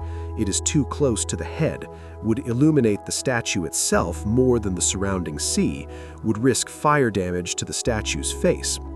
If one hand holds a torch, it probably needs to be raised straight up, arm fully extended, creating a structural challenge. The extended arm creates significant leverage, requires robust internal support, and increases the complexity of construction. Some scholars have suggested that if the Colossus held anything aloft, it might have been a brazier or fire basket rather than a torch, a metal container in which fire could burn more safely, with better fuel containment, with less risk of damage to the statue. But even this requires the fuel supply problem to be solved, requires regular maintenance and attention, requires infrastructure that we have no evidence existed. The alternative interpretation is that the Colossus did not function as a lighthouse, that any torch or flame associated with it was symbolic rather than practical, perhaps represented in the bronze but not actually burning, or perhaps not present at all, the whole lighthouse association being a later invention. In this reading, the statue was purely representational, a monument to Helios, visually impressive but not serving practical maritime functions. Rhodes's actual lighthouse was a separate structure, probably a tower at the harbor entrance, built specifically for navigation, equipped with proper fuel supply and maintenance access, doing the practical work of guiding ships, while the Colossus served aesthetic, religious, and symbolic purposes. This interpretation is consistent with what we know about ancient statues generally. Greek statues of gods, even very large ones, did not typically serve practical functions. They were representations, images, objects of veneration, but not tools. A statue of Zeus did not generate storms, a statue of Poseidon did not affect tides, and a statue of Helios, logically, would not necessarily provide light, even if Helios himself was the sun god. The statue represents and honors the god, but is not expected to duplicate the god's functions. However, we must also consider that the Colossus was unprecedented, that normal expectations about statues might not apply, that something so extraordinary might indeed have been designed with practical functions in mind, even if these functions were secondary to its primary purpose as religious monument and civic symbol. Rhodes was a practical city, built on commerce and maritime trade, and its leaders might well have thought that if they were building an enormous statue at the harbor, it should serve navigational functions in addition to its other purposes, that combining the symbolic and the practical would make the project even more valuable. The truth is that we simply do not know for certain whether the Colossus held a torch, whether that torch actually burned, whether the statue served lighthouse functions. The ancient evidence is insufficient to decide definitively. We can say that it is possible that the practical challenges could have been overcome with sufficient engineering and resources, but we cannot prove it happened. We can also say that it is possible the whole lighthouse association is later invention, that the Colossus was purely symbolic, that its fame and the separate fame of Rhodes's actual lighthouse became conflated in later tradition. What we can say is that the question itself is interesting, that it reveals how monuments acquire layers of meaning over time, how what we think we know about the past is often a mixture of fact and legend, how even the 7 wonders of the ancient world, so famous and so frequently described, remain in important ways mysterious, their details uncertain, their exact appearance and function matters of scholarly debate. Politically, Rhodes maintains a carefully balanced position among the competing powers of the Hellenistic world. The island does not seek territorial expansion, does not try to build a land empire, but rather focuses on maintaining its independence, on preserving the freedom to trade with all parties, on avoiding entanglement in conflicts that could threaten its prosperity. This requires diplomatic skill, requires navigating between powerful neighbors without becoming subservient to any of them, requires sometimes offering support or alliance while always preserving core interests. The siege by Demetrius tests this policy severely, threatens to force Rhodes into Antigonus's sphere of control. But the successful resistance and the negotiated peace allow the island to maintain its preferred position of strategic independence. The Colossus must be understood in this context. It is not merely a religious monument or an artistic achievement, though it is both of these. It is also a political statement, a demonstration of Rhodes' power and wealth, an advertisement broadcast to the entire Mediterranean world that this island is not merely prosperous, but is capable of accomplishing the impossible, is blessed by the gods, stands among the great powers not through military conquest, but through commercial success and cultural achievement. The Colossus says, Rhodes is special, is important, is a city that matters, that can build monuments rivaling those of the greatest kingdoms, that combines piety with prosperity, that deserves respect and attention. The tourist revenues that the Colossus likely generated would have been significant, adding economic benefit to the religious and political purposes. Visitors wanting to see one of the 7 wonders of the world would come to Rhodes, would spend money in the city, would tell stories about what they had seen, would spread Rhodes' fame even further.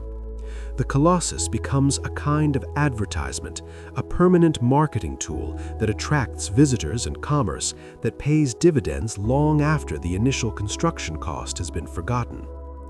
Rhodes' position as crossroads of the ancient world makes it the perfect location for such a monument. Ships coming from all directions pass by Rhodes. Sailors and merchants see the Colossus, carry reports of it to distant ports, spread the island's fame across the Mediterranean. The statue is visible from miles at sea, serves as a landmark that helps ships orient themselves, becomes associated in sailors' minds with Rhodes itself, so that thinking of Rhodes means thinking of the Colossus, and vice versa. The monument and the city become inseparable in reputation and imagination, defining each other, each enhancing the fame of the other. The island's prosperity continues through the 3rd century BCE and into the 2nd century, though Rhodes eventually faces challenges from growing Roman power, from shifts in trade routes, from competition from other ports. But during the Colossus's brief standing life, and through the centuries when its ruins lie on the ground, Rhodes remains important, remains a significant player in Mediterranean affairs, benefits from the reputation that the Colossus established, remains the island that built one of the world's wonders. Understanding Rhodes helps us understand why the Colossus was built and what it meant. This was not a vanity project by a minor city trying to gain attention. This was a calculated decision by a major power to invest in a monument that would serve multiple purposes: religious thanksgiving, political statement, economic generator, artistic achievement, cultural landmark. The Colossus emerges from Rhodes' specific historical circumstances, from its position and prosperity, from its need to maintain independence and respect in a competitive world, from its identity as a place where Greek civilization flourishes in particularly sophisticated forms. The statue is Rhodes in bronze, ambitious, confident, cosmopolitan, blessed, proud.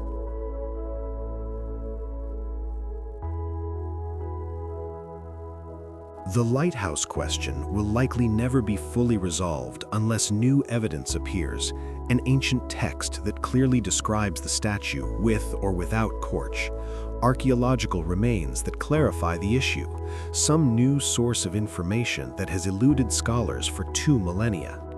Until then, we are left with possibilities, with reasonable interpretations of ambiguous evidence, with reconstructions that acknowledge their own uncertainty. The Colossus may have held a torch, may have guided ships, may have combined the practical and the symbolic in ways that made it even more remarkable than a purely representational statue would have been. Or it may have been what most other statues were, an image of a god, impressive for its size and artistry, but not expected to function as its divine model functioned, not required to provide light just because it represented the sun god. To understand why Rhodes built the Colossus, why the city invested such enormous resources in this monument, we must understand Rhodes itself, must grasp the island's economic importance, its political influence, its position at the center of Mediterranean trade networks, its identity as a place where commerce and culture flourished, where Greek civilization reached heights of sophistication that few other cities could match. Rhodes in the 3rd century BCE is not simply another Greek island, but is a major power, a city whose influence extends far beyond its physical territory, a place that matters in the politics and economics of the Hellenistic world. The island of Rhodes lies off the southwestern coast of Asia Minor in the southeastern Aegean Sea, positioned at the crossroads of major trade routes connecting the Black Sea with Egypt, the eastern Mediterranean with Greece and Italy, Asia Minor with the Levant.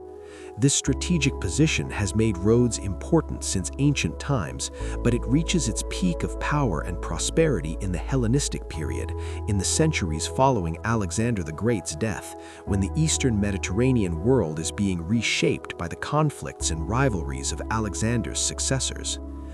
Rhodes' wealth comes primarily from maritime trade.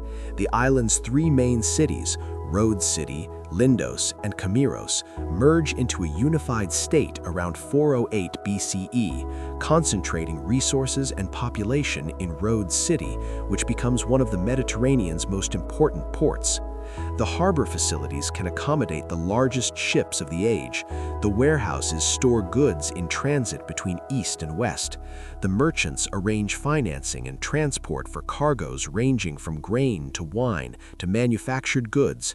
The banking houses provide credit that enables long-distance trade.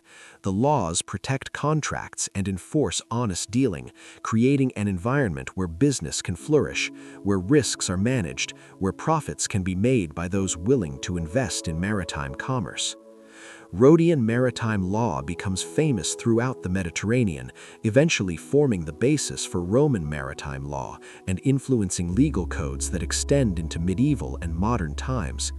The Rhodian sea law codifies practices for managing risks at sea, for determining liability when ships are lost or damaged, for allocating costs and benefits among merchants, ship owners, and crew members, for resolving disputes that arise in the complex world of maritime commerce. This legal framework is one of Rhodes's major contributions to Mediterranean civilization, demonstrates the sophistication of Rhodian commercial culture, shows how the island's practical experience with trade created systematic knowledge that could be codified and transmitted. Rhodes also has a navy, not primarily for conquest, but for protecting trade routes, for suppressing piracy, for ensuring that the sea lanes remain open for commerce. Rhodian warships patrol the waters around the island and beyond, convoy merchant vessels through dangerous waters, respond to pirate threats, maintain the maritime security that commercial prosperity requires. This naval power, while modest compared to the great fleets of kingdoms like Egypt or Macedonia, is sufficient for Rhodes's purposes, is respected by other powers, contributes to the island's influence in regional politics. The island's population is cosmopolitan in ways unusual for the ancient world. Rhodes City attracts merchants, craftsmen, scholars, and adventurers from across the Mediterranean and beyond. The streets hear multiple languages. The harbor sees ships from Egypt, Phoenicia, Greece, Italy, the Black Sea coast, Cyrenaica, everywhere that participates in Mediterranean trade. This diversity creates cultural richness, brings new ideas and practices to the island, makes Rhodes a place where different traditions meet and mix, where innovation flourishes, where the best practices from various cultures can be observed and adopted. Rhodian artists and craftsmen are renowned for their skill.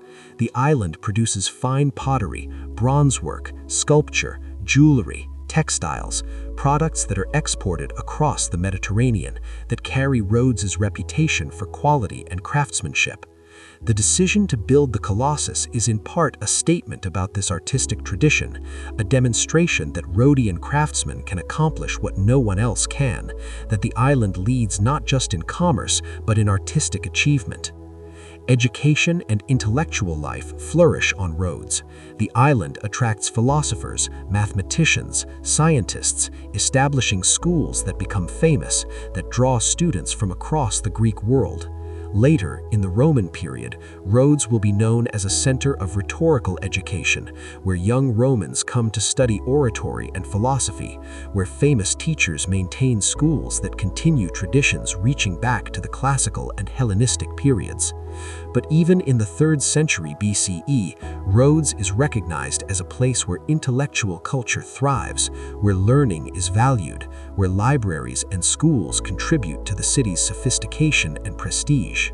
Politically, Rhodes maintains a carefully balanced position among the competing powers of the Hellenistic world. The island does not seek territorial expansion, does not try to build a land empire, but rather focuses on maintaining its independence, on preserving the freedom to trade with all parties, on avoiding entanglement in conflicts that could threaten its prosperity. This requires diplomatic skill, requires navigating between powerful neighbors without becoming subservient to any of them, requires sometimes offering support or alliance while always preserving core interests. The siege by Demetrius tests this policy severely, threatens to force Rhodes into Antigonus's sphere of control, but the successful resistance and the negotiated peace allow the island to maintain its preferred position of strategic independence. The Colossus must be understood in this context. It is not merely a religious monument or an artistic achievement, though it is both of these.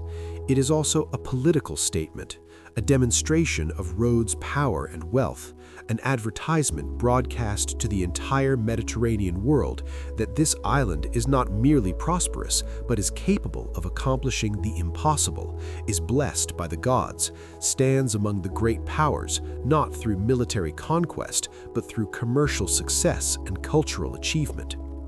The Colossus says Rhodes is special, is important, is a city that matters, that can build monuments rivaling those of the greatest kingdoms, that combines piety with prosperity, that deserves respect and attention. The tourist revenues that the Colossus likely generated would have been significant, adding economic benefit to the religious and political purposes. Visitors wanting to see one of the 7 wonders of the world would come to Rhodes, would spend money in the city, would tell stories about what they had seen, would spread Rhodes's fame even further. The Colossus becomes a kind of advertisement, a permanent marketing tool that attracts visitors and commerce, that pays dividends long after the initial construction cost has been forgotten. Rhodes's position as crossroads of the ancient world makes it the perfect location for such a monument. Ships coming from all directions pass by Rhodes. Sailors and merchants see the Colossus, carry reports of it to distant ports, spread the island's fame across the Mediterranean. The statue is visible from miles at sea, serves as a landmark that helps ships orient themselves, becomes associated in sailors' minds with Rhodes itself, so that thinking of Rhodes means thinking of the Colossus and vice versa. The monument and the city become inseparable in reputation and imagination, defining each other, each enhancing the fame of the other. The island's prosperity continues through the 3rd century BCE and into the 2nd century, though Rhodes eventually faces challenges from growing Roman power, from shifts in trade routes, from competition from other ports. But during the Colossus' brief standing life and through the centuries when its ruins lie on the ground, Rhodes remains important, remains a significant player in Mediterranean affairs, benefits from the reputation that the Colossus established, remains the island that built one of the world's wonders. Understanding Rhodes helps us understand why the Colossus was built and what it meant. This was not a vanity project by a minor city trying to gain attention. This was a calculated decision by a major power to invest in a monument that would serve multiple purposes: religious thanksgiving, political statement, economic generator, artistic achievement, cultural landmark. The Colossus emerges from Rhodes's specific historical circumstances, from its position and prosperity, from its need to maintain independence and respect in a competitive world, from its identity as a place where Greek civilization flourishes in particularly sophisticated forms. The statue is Rhodes in bronze, ambitious, confident, cosmopolitan, blessed, proud. On a spring day in 226 BCE, 56 years after its completion, the Colossus of Rhodes came crashing down. An earthquake struck the island, one of those seismic events that periodically reshape the Mediterranean region, that remind humans that the ground beneath them is not as stable as it appears, that the tectonic forces deep within the earth can surface suddenly with devastating effect. The earthquake was probably powerful, strong enough to damage buildings throughout the city, to topple walls and collapse structures, to send people running into the streets in terror, to kill some who were trapped by falling debris, to demonstrate nature's power in ways that no human construction can fully resist. The Colossus, for all its mass, for all the engineering that went into its foundation and internal structure, for all the careful planning that created it, could not withstand this particular combination of forces. Whether it broke at the ankles, as some sources suggest, snapping at the weakest point where the enormous weight of the statue was supported on the narrowest section, or whether it broke at other points in the legs or lower body, the result was catastrophic. The statue toppled, fell to the ground, broke into large sections, became in an instant a ruin, a monument to human ambition and to nature's greater power, a demonstration that nothing built by humans is permanent, that all achievements are temporary, that the forces of the earth are stronger than bronze and iron, than art and engineering, than pride and ambition. The destruction was quick, seconds from the first tremor to the statue's fall, from standing monument to broken rubble in less time than it takes to describe it. The sound must have been extraordinary, the groan of metal stressed beyond endurance, the crack of breaking iron framework, the crash as tons of bronze hit the ground, the echoes reverberating across the harbor, the silence after, broken by screams and cries, by the sounds of other destruction throughout the city, by the aftermath of disaster. The Rhodians, picking through the devastation after the earthquake, assessing damage, counting casualties, beginning the work of recovery and rebuilding, must have looked at their fallen Colossus with grief and shock. This monument that had defined their city for more than half a century, that had become synonymous with Rhodes itself, that had proclaimed their achievement to the world, now lay broken on the ground. The investment of 12 years of labor, the cost of 300 talents, the bronze that represented so much wealth, the iron framework that had been so carefully engineered, all of it reduced to wreckage in a few seconds of seismic violence. Questions immediately arose. Should they rebuild? Could they rebuild?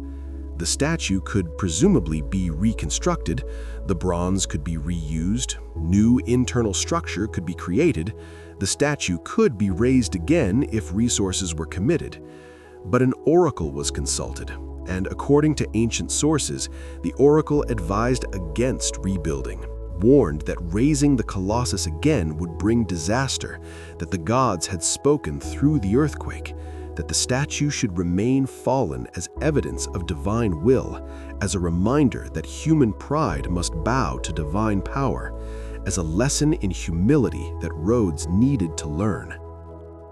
Whether this oracle actually existed, whether the Rhodians genuinely consulted supernatural authority, or whether this story is later invention meant to explain why the statue was not rebuilt, we cannot know for certain.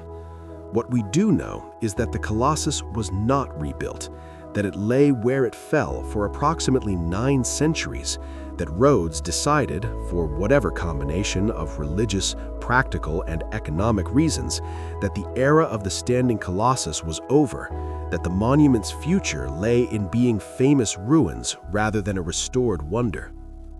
The decision not to rebuild might have been partly financial. The cost of reconstruction would presumably be substantial, perhaps as much as the original construction, and Rhodes in 226 BCE might not have had the same resources available that it had possessed in 280 BCE. The island had faced various challenges in the intervening decades, including conflicts and economic pressures, and committing massive resources to rebuilding a statue, however famous, might have seemed less urgent than other needs like repairing damaged buildings, restoring the harbor, compensating citizens who had lost property in the earthquake. But the religious interpretation that the earthquake was divine punishment for the hubris of building so grand a monument, that the oracle warned against rebuilding, that piety demanded accepting the statue's destruction as divine will, as a lesson in humility that Rhodes needed to learn, also carries weight in understanding the ancient world. Greek religion recognized that gods could be jealous of human achievement, that excessive pride could provoke divine retribution, that mortals needed to know their place in the cosmic order. The Colossus, in its ambition and scale, might have been seen as overreaching, as claiming too much, as demonstrating the kind of hubris that attracts divine correction. Its fall, then, becomes a morality tale, becomes a lesson about the dangers of excessive ambition, becomes a warning that humans must accept limits, that what they build can be destroyed, that even the greatest achievements are temporary. Pliny the Elder, writing in the 1st century CE, describes the fallen Colossus as still impressive, still worth visiting, still a wonder even in ruins. He notes that few people could wrap their arms around the statue's thumb even as it lay on the ground, that the broken pieces were enormous, that seeing the ruins gave viewers some sense of how extraordinary the standing statue must have been. This description suggests that the Colossus broke into relatively large pieces rather than shattering completely, that substantial sections of bronze skin remained attached to portions of internal framework, that the ruins consisted of recognizable body parts, a hand here, a section of torso there, perhaps the head still relatively intact, all lying where they fell or perhaps moved slightly during cleanup operations, but essentially preserved in fallen state. The ruins become a tourist attraction, perhaps even more famous than the standing statue had been, because now there is poignancy in addition to impressiveness. Now there is the story of destruction to add to the story of creation. Now visitors can see not just human achievement, but also nature's power, not just ambition, but also its limits, not just bronze, but also mortality. Travelers throughout the Hellenistic and Roman periods visit Rhodes specifically to see the fallen Colossus, to walk among the broken pieces, to marvel at the scale even in ruins, to contemplate the lesson the ruins teach about impermanence and pride. For Rhodes, the fallen Colossus remains part of civic identity, remains a source of fame and tourism revenue, remains connected to the island's reputation, even though it no longer stands. The city benefits from its ruins almost as much as it benefited from the standing statue, perhaps more, because the ruins can be approached and touched, can be experienced more intimately than the distant standing figure could have been, because ruins invite contemplation and storytelling in ways that intact monuments do not. The bronze lying on the ground represents enormous material wealth, hundreds of tons of valuable metal that could be sold or reused, that is simply waiting to be claimed. But for 9 centuries, the Rhodians leave it where it fell, either because of religious prohibition or because the bronze has become so associated with the Colossus that melting it down would seem like destroying the monument rather than just recycling metal, or because the tourism value of keeping the ruins exceeds the value of selling the bronze, or some combination of these reasons. The ruins become sacred in their own way, protected by custom or law or religious sentiment, preserved as historical monument and continuing wonder, despite existing only as broken fragments. But in 654 CE, everything changes. Arab forces conquer Rhodes, taking the island from Byzantine control, establishing new governance. The new rulers, not bound by Greek religious sentiments, not sharing the Rhodian sense that the bronze ruins are sacred, see the fallen Colossus differently, as valuable scrap metal that can be sold, as wealth lying unused that could be liquidated for cash. According to later Arabic and Byzantine sources, the bronze is sold to a Jewish merchant who arranges to transport it away from Rhodes, requiring 900 camels to carry all the metal to its destination, where presumably it is melted down and used for various purposes. 900 camels. This number, reported in medieval sources, might be exaggerated. Medieval accounts often inflate numbers for dramatic effect, but it gives a sense of the quantity of bronze involved, the logistics of moving it, the wealth it represented.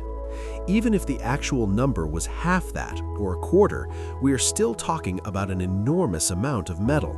Tons and tons of bronze, taking weeks or months to dismantle, load, transport away from the island that had been its home for nearly a millennium. With this sale, the physical Colossus vanishes. The bronze that had stood as a statue for 56 years and had lain as ruins for 900 years disappears into the broader economy, melted down and reused for purposes that have nothing to do with Helios or Rhodes or monumental sculpture. The Colossus becomes entirely story, entirely memory, entirely reputation without physical referent. From 654 CE forward, anyone wanting to see the Colossus can see nothing, can only imagine based on descriptions, can only visualize from words what once existed in bronze. This is the final irony. The monument, built to stand forever, endured barely more than half a century in its intended form, endured 9 more centuries as ruins, and then vanished entirely, leaving only its fame, only its place in literature and imagination, only its status as one of the 7 wonders of the ancient world, a list that itself becomes more famous than most of the actual structures it commemorates. The Colossus is more present in absence than most monuments are in presence, more influential as legend than as reality, more powerful in imagination than it ever was in bronze. After the Colossus vanished in the 7th century CE, its story did not end but entered a new phase, a period where imagination and speculation filled the void left by the absence of physical evidence, where artists and writers and scholars attempted to reconstruct what had been lost, where the statue existed primarily in words and pictures that had increasingly tenuous connection to historical reality. Medieval and Renaissance Europe, rediscovering the classical world, encountering descriptions of the 7 wonders, tried to imagine what these monuments had looked like, created images based on the available texts, but filtered through contemporary artistic conventions, through misunderstandings and creative embellishments, through the natural human tendency to make the past conform to present expectations.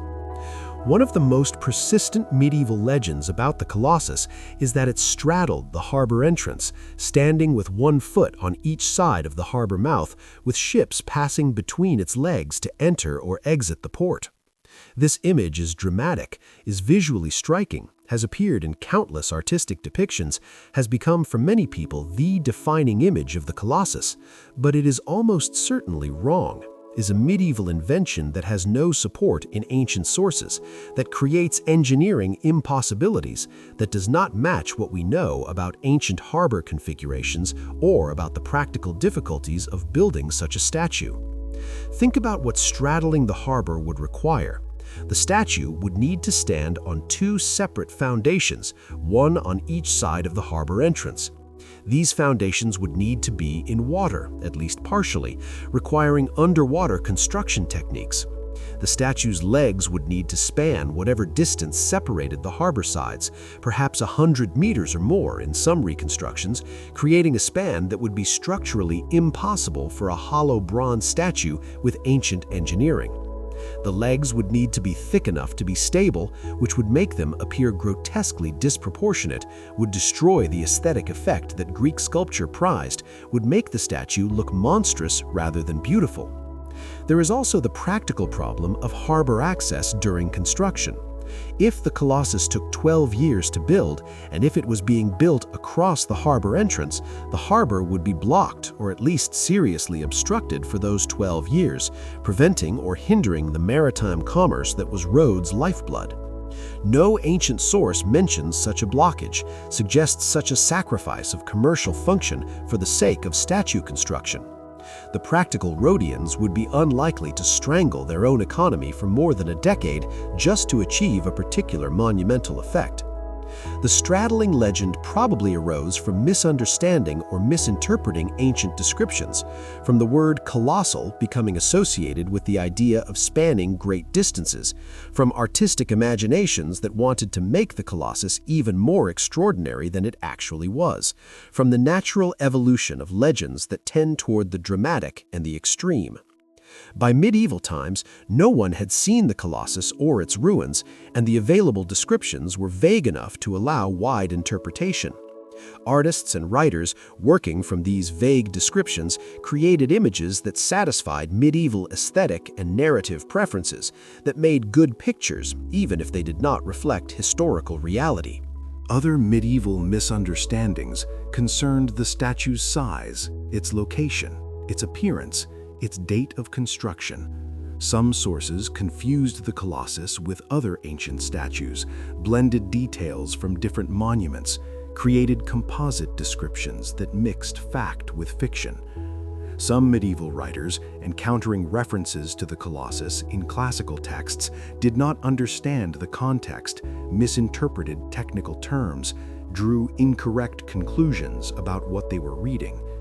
The result was a medieval image of the Colossus that had some basis in ancient texts, but that increasingly diverged from historical reality, creating a legendary monument that existed more in imagination than in any actual past. Renaissance humanists, beginning to study ancient texts more carefully, to compare different sources, to apply critical thinking to the legends they inherited, started to question some of the medieval elaborations. They recognized that the straddling description was problematic, that ancient sources did not support it, that the engineering would be impossible. But the image was so firmly established in artistic tradition, was so visually appealing, that it persisted despite scholarly objections, continuing to appear in illustrations and popular accounts even as more informed scholars rejected it. The problem all researchers faced was the lack of physical evidence. With no remains to study, with no inscriptions or detailed ancient descriptions available, reconstructing the Colossus was an exercise in informed speculation at best, pure imagination at worst. Different scholars proposed different locations for the statue: in the harbor, on a hill overlooking the harbor, at the entrance to the ancient agora, at various other sites around the city. Each proposal had some logic behind it, some interpretation of the fragmentary evidence that made it seem plausible, but none could be proven without archaeological evidence. In modern times, archaeological work on Rhodes has provided some constraints on possibilities, has eliminated some proposed locations, has suggested others as more likely. The general consensus among scholars is that the Colossus probably stood somewhere near the harbor, but not straddling it, probably on land rather than partially in water, probably in a location that was prominent and visible from the sea, but that did not interfere with harbor operations. But the exact site remains uncertain, will likely remain uncertain unless some new evidence appears, an inscription, a foundation remnant, some artifact that definitively connects a specific location to the Colossus. The artistic representations, meanwhile, have proliferated, each artist imagining the Colossus according to his own vision, each reconstruction different in details. Some show the statue with right hand raised, others with left hand raised. Some show both arms raised, holding a torch aloft. Some show the statue with a radiate crown, others without. Some show it nude, others partially draped. The diversity of reconstructions reflects the lack of constraining evidence, the freedom artists have to interpret the fragmentary descriptions in various ways, the impossibility of being certain what the statue actually looked like. This proliferation of images has a curious effect. The Colossus becomes multiple things, becomes all these different reconstructions simultaneously, exists in all these different versions in the collective imagination. Someone thinking of the Colossus might visualize it straddling the harbor with torch raised, while another person imagines it standing on a promontory with hand shading eyes. And both images are the Colossus in popular imagination, even though they cannot both be historically accurate, even though probably neither is. The monument exists more as idea than as specific thing, more as symbol of ancient achievement than as particular sculpture that once occupied specific space. Medieval myths and misunderstandings are thus not simply errors to be corrected, but are part of the Colossus's history, part of how the monument has existed in human consciousness, part of its meaning and significance. The straddling harbor image, however ahistorical, has become iconic, has shaped how millions of people imagine the ancient world, has influenced other artistic representations and later monuments. Trying to replace this image with a more historically accurate but less dramatic one is difficult because the legendary image is so compelling, so memorable, so effective at conveying the sense of scale and ambition that the Colossus represented. The modern challenge is to acknowledge both the historical reality, or what we can reconstruct of it, and the legendary tradition, to recognize that the Colossus exists in both registers, to appreciate both the actual ancient monument, so far as we can know it, and the imagined monument that has developed through centuries of artistic representation and popular belief. Both have value. Both tell us something important. The historical Colossus tells us about ancient roads, about Hellenistic art and engineering, about the achievements and limits of Greek civilization.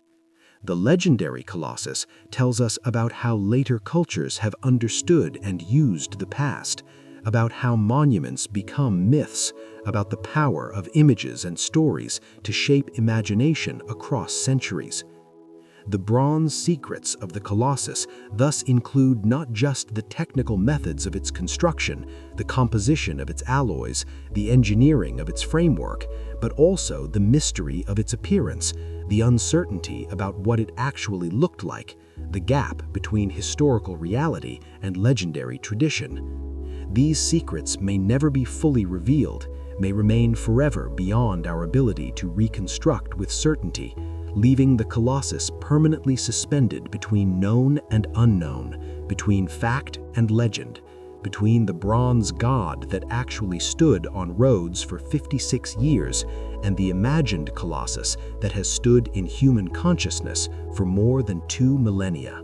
Modern archaeology and classical scholarship, applying rigorous methods to the fragmentary evidence, have built a more careful reconstruction of what we can actually know about the Colossus, distinguishing between well-supported facts, reasonable inferences, and pure speculation.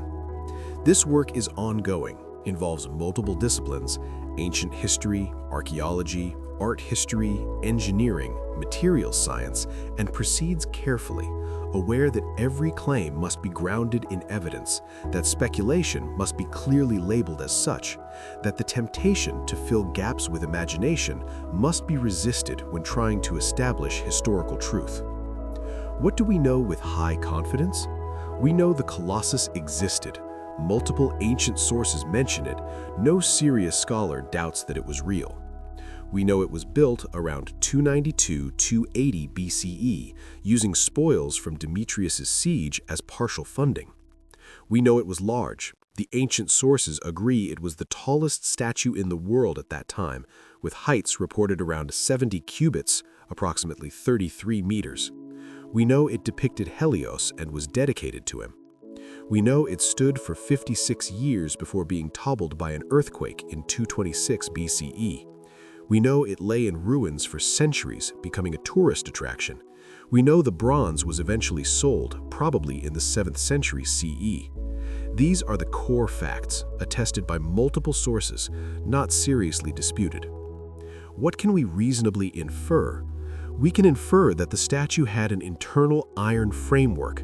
This is the only practical way to build a hollow bronze statue of such height with ancient technology.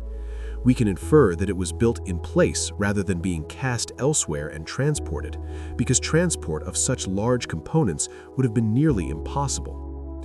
We can infer that it was built progressively from bottom to top, probably using an earth ramp to provide access to working heights. We can infer that the bronze skin was cast in sections and assembled, because casting the entire surface in one pour or even a few large pours would be impractical. These inferences are based on understanding ancient technology, on knowing what was possible and practical, on applying engineering logic to the problem. What remains uncertain? The exact location of the statue within Rhodes is unknown. The precise details of its appearance, pose, facial features, attributes held are uncertain. The thickness of the bronze skin is unknown. The specific design of the internal framework is unknown. Whether it held a torch or served lighthouse functions is debated. The exact method of construction, while generally understood in principle, is unknown in specifics. These uncertainties arise from lack of evidence. No foundations have been definitively identified, no detailed ancient descriptions survive, no pieces of the statue remain for study. Archaeological work on Rhodes has focused partly on trying to locate the Colossus. Various sites have been proposed and investigated.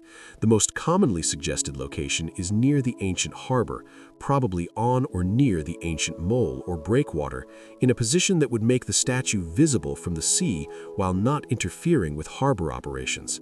But no foundation remnants have been conclusively identified as belonging to the Colossus, and given the centuries of later construction and modification of the harbor area, such remnants might be buried, might have been destroyed, or might be present but unrecognized.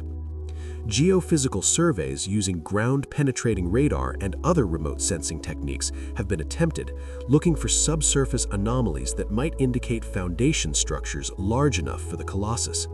These surveys have identified various underground features, but none that can be definitively connected to the statue.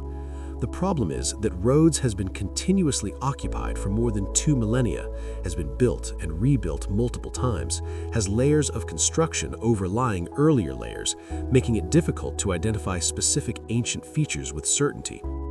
Computer modeling and engineering analysis have been applied to reconstruct how the Colossus might have been built and what structural challenges it would have faced. These studies confirm that building such a statue is possible with ancient technology, that the methods inferred from ancient descriptions are workable, that the main challenges would be logistical and organizational rather than fundamentally technical. But they also reveal how difficult the project would have been, how many details would have needed to be worked out through experience during construction, how much labor and resources would have been required. These analyses increase our appreciation for what Chares and his workers accomplished, while also clarifying the limits of what we can know about their specific solutions. Materials science has contributed by analyzing ancient bronze from other sources, from statues and artifacts of similar periods, to understand what alloys were typical, what casting techniques were standard, what surface finishes were possible. This provides context for understanding the Colossus, even though no samples from it exist for direct study.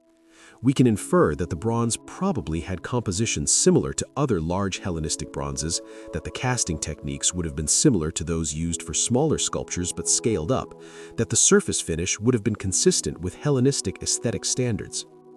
Historical research has clarified the context in which the Colossus was built, has detailed the siege by Demetrius, has mapped Rhodes' economic and political situation, has traced the island's development before and after the statue's construction. This context helps us understand why the Colossus was built, what it meant to the Rhodians, how it fit into the broader history of Hellenistic art and culture. The Colossus was not an isolated phenomenon, but was part of larger patterns, the competition among Hellenistic cities to demonstrate their wealth and sophistication, the development of increasingly large-scale sculpture, the use of monuments as political statements, the integration of religious and civic purposes in public art. Comparative studies have examined other large ancient statues, looking for parallels and contrasts with the Colossus. The statue of Zeus at Olympia, for instance, was enormous, about 12 meters tall, and was made using gold and ivory over a wooden framework, a different technique, but similar ambition. The later Roman Colossus of Nero, a bronze statue perhaps 30 to 35 meters tall, was similar in scale to the Rhodian Colossus and gives us some idea of what might be possible with ancient technology, though it was built several centuries later with potentially improved techniques. These comparisons help us understand what was typical and what was exceptional about the Colossus of Rhodes. The scholarly consensus is that the Colossus was an extraordinary achievement, remarkable for its size and for the engineering that made it possible, that it represented ancient Greek technology and art at a high point, that its loss is regrettable because it would teach us much about Hellenistic sculpture and engineering if it still existed, or if substantial remains could be studied. But the consensus also acknowledges the limits of our knowledge, admits that many details must remain uncertain, recognizes that the monument has become partly legendary, that separating fact from later embellishment is difficult, that some questions may never be answered. The value of modern scholarship is not that it provides complete answers, but that it clarifies what we know and what we do not know, that it gives us a framework for thinking about the Colossus based on evidence rather than speculation, that it allows us to appreciate both the monument's historical reality and its legendary status, both what it was and what it has become in human imagination. The legacy of the Colossus of Rhodes extends far beyond its brief physical existence, influencing art, architecture, language, and imagination across more than 2 millennia. The word Colossus itself, derived from the monument's Greek name Kolossos, has entered multiple languages as a descriptor for anything of extraordinary size or significance, appearing in phrases like Colossus of Economics, Literary Colossus, Colossal Achievement. The monument gave language a new word, a new conceptual category, a way of expressing the idea of overwhelming scale and importance. In architecture, the Colossus inspired later large-scale statues, established the principle that statues could be monuments in their own right, rather than merely decorative elements of buildings. The Statue of Liberty, dedicated in 1886, is sometimes called the New Colossus, explicitly connecting it to the ancient precedent, acknowledging that large-scale bronze sculpture in harbor locations has the Rhodian monument as its archetype. The Statue of Liberty's internal iron framework, designed by Gustave Eiffel, solves similar problems to those faced by cherries, uses similar principles of creating a strong skeleton to support a thin metal skin, demonstrates that the engineering principles applied in ancient Rhodes remain valid in modern times. Other large statues around the world, the Christ the Redeemer statue in Rio de Janeiro, the Statue of Unity in India, the Spring Temple Buddha in China, countless others, all owe something to the precedent established by the Colossus, to the demonstration that statues can be built at enormous scale, that monuments can be created that dominate landscapes and that become defining symbols of their locations. Each of these modern colossi faces challenges the cherries faced: how to create stable foundations, how to support great weight, how to resist wind and weather, how to make something beautiful that is also engineered to survive. Modern technology solves these problems differently: steel frameworks, reinforced concrete, computer-aided design, modern cranes and construction equipment, but the fundamental challenges remain the same, and the inspiration traced back to Rhodes. In art, the image of the Colossus has appeared countless times, in paintings and drawings and sculptures, in reconstructions both serious and fantastical, in works ranging from careful archaeological illustrations to romantic visions of ancient grandeur. Artists have been drawn to the Colossus because it combines several appealing elements: impressive scale, dramatic story, mystery about appearance, historical significance, tragic fate. The fallen Colossus becomes a symbol of mortality, of the impermanence of human achievement, appears in works contemplating ruins and the passage of time. The straddling Colossus, though historically dubious, becomes an iconic image of ancient engineering ambition, appears in works celebrating human capability and hubris. Salvador Dali's painting of the Colossus of Rhodes, 1954, presents a surrealist vision of the monument, fragmentary and dreamlike, commenting on memory and reconstruction. Countless book covers, film posters, and digital illustrations have featured versions of the Colossus, using it to evoke the ancient world, to suggest epic scale, to create visual impact. Each representation adds to the monument's legacy, keeps it alive in visual culture, ensures that new generations encounter the Colossus, even though the bronze original vanished more than 1,000 years ago. In literature, the Colossus appears in works ranging from ancient poetry to modern fiction. References to it serve as shorthand for ancient grandeur, for Greek civilization at its height, for monuments that inspire awe. Emma Lazarus's poem, The New Colossus, written in 1883 and later inscribed on the Statue of Liberty's pedestal, explicitly invokes the ancient monument as contrast to America's welcoming symbol. Not like the brazen giant of Greek fame, with conquering limbs astride from land to land. This contrast works because the Colossus is recognizable, is understood to represent power and dominance, creating a comparison that highlights the Statue of Liberty's different values. The Colossus becomes a reference point, a standard against which other monuments are measured literally and metaphorically. The Seven Wonders of the Ancient World, that list that includes the Colossus alongside the Great Pyramid of Giza, the Hanging Gardens of Babylon, the Temple of Artemis at Ephesus, the Mausoleum at Halicarnassus, the Statue of Zeus at Olympia, and the Lighthouse of Alexandria, has itself become a cultural institution, a way of conceptualizing human achievement, a list that has inspired countless later Seven Wonders lists covering different times and places. The Colossus earns its place on this list through its size, its technical achievement, its fame in antiquity, its dramatic story. Of the seven ancient wonders, only the Great Pyramid still exists in substantially intact form. The others, like the Colossus, survive only in descriptions and ruins, existing more in cultural memory than in physical presence. This pattern, famous monuments that exist more in legend than in reality, that are known through descriptions rather than direct experience, characterizes much of our relationship with the ancient past. We know ancient civilizations through fragments, ruins, artifacts, texts. We reconstruct their achievements and their cultures from these fragments, filling gaps with inference and imagination.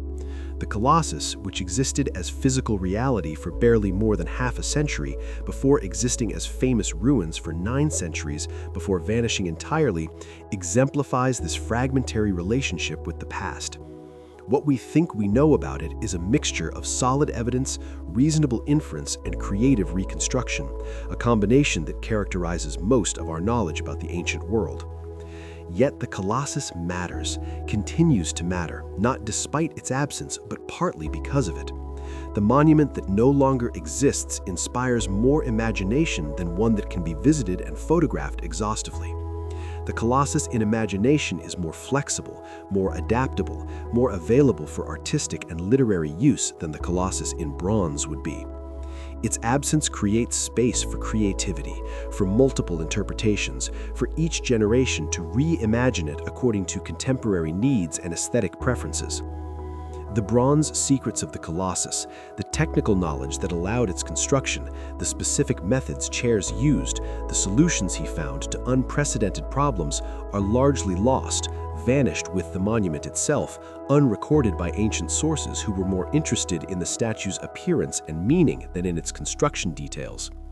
But the principle demonstrated by the Colossus, that humans can conceive and execute projects of extraordinary ambition, that technical challenges can be overcome through ingenuity and persistence, that monuments can be created that last not just in physical form, but in memory and influence, this principle remains.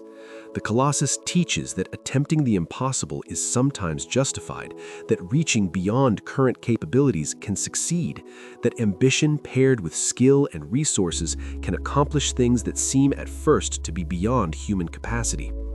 Chares of Lindos, taking on a project that no sculptor had attempted before, working for 12 years to realize a vision that existed nowhere else, creating something that would be counted among the world's wonders even though it would stand for barely a human lifetime, demonstrated what artists and engineers and ambitious humans generally continue to demonstrate: that we are capable of more than we think, that our limitations are not as fixed as they appear, that vision and determination and skill can push beyond the merely possible into the extraordinary.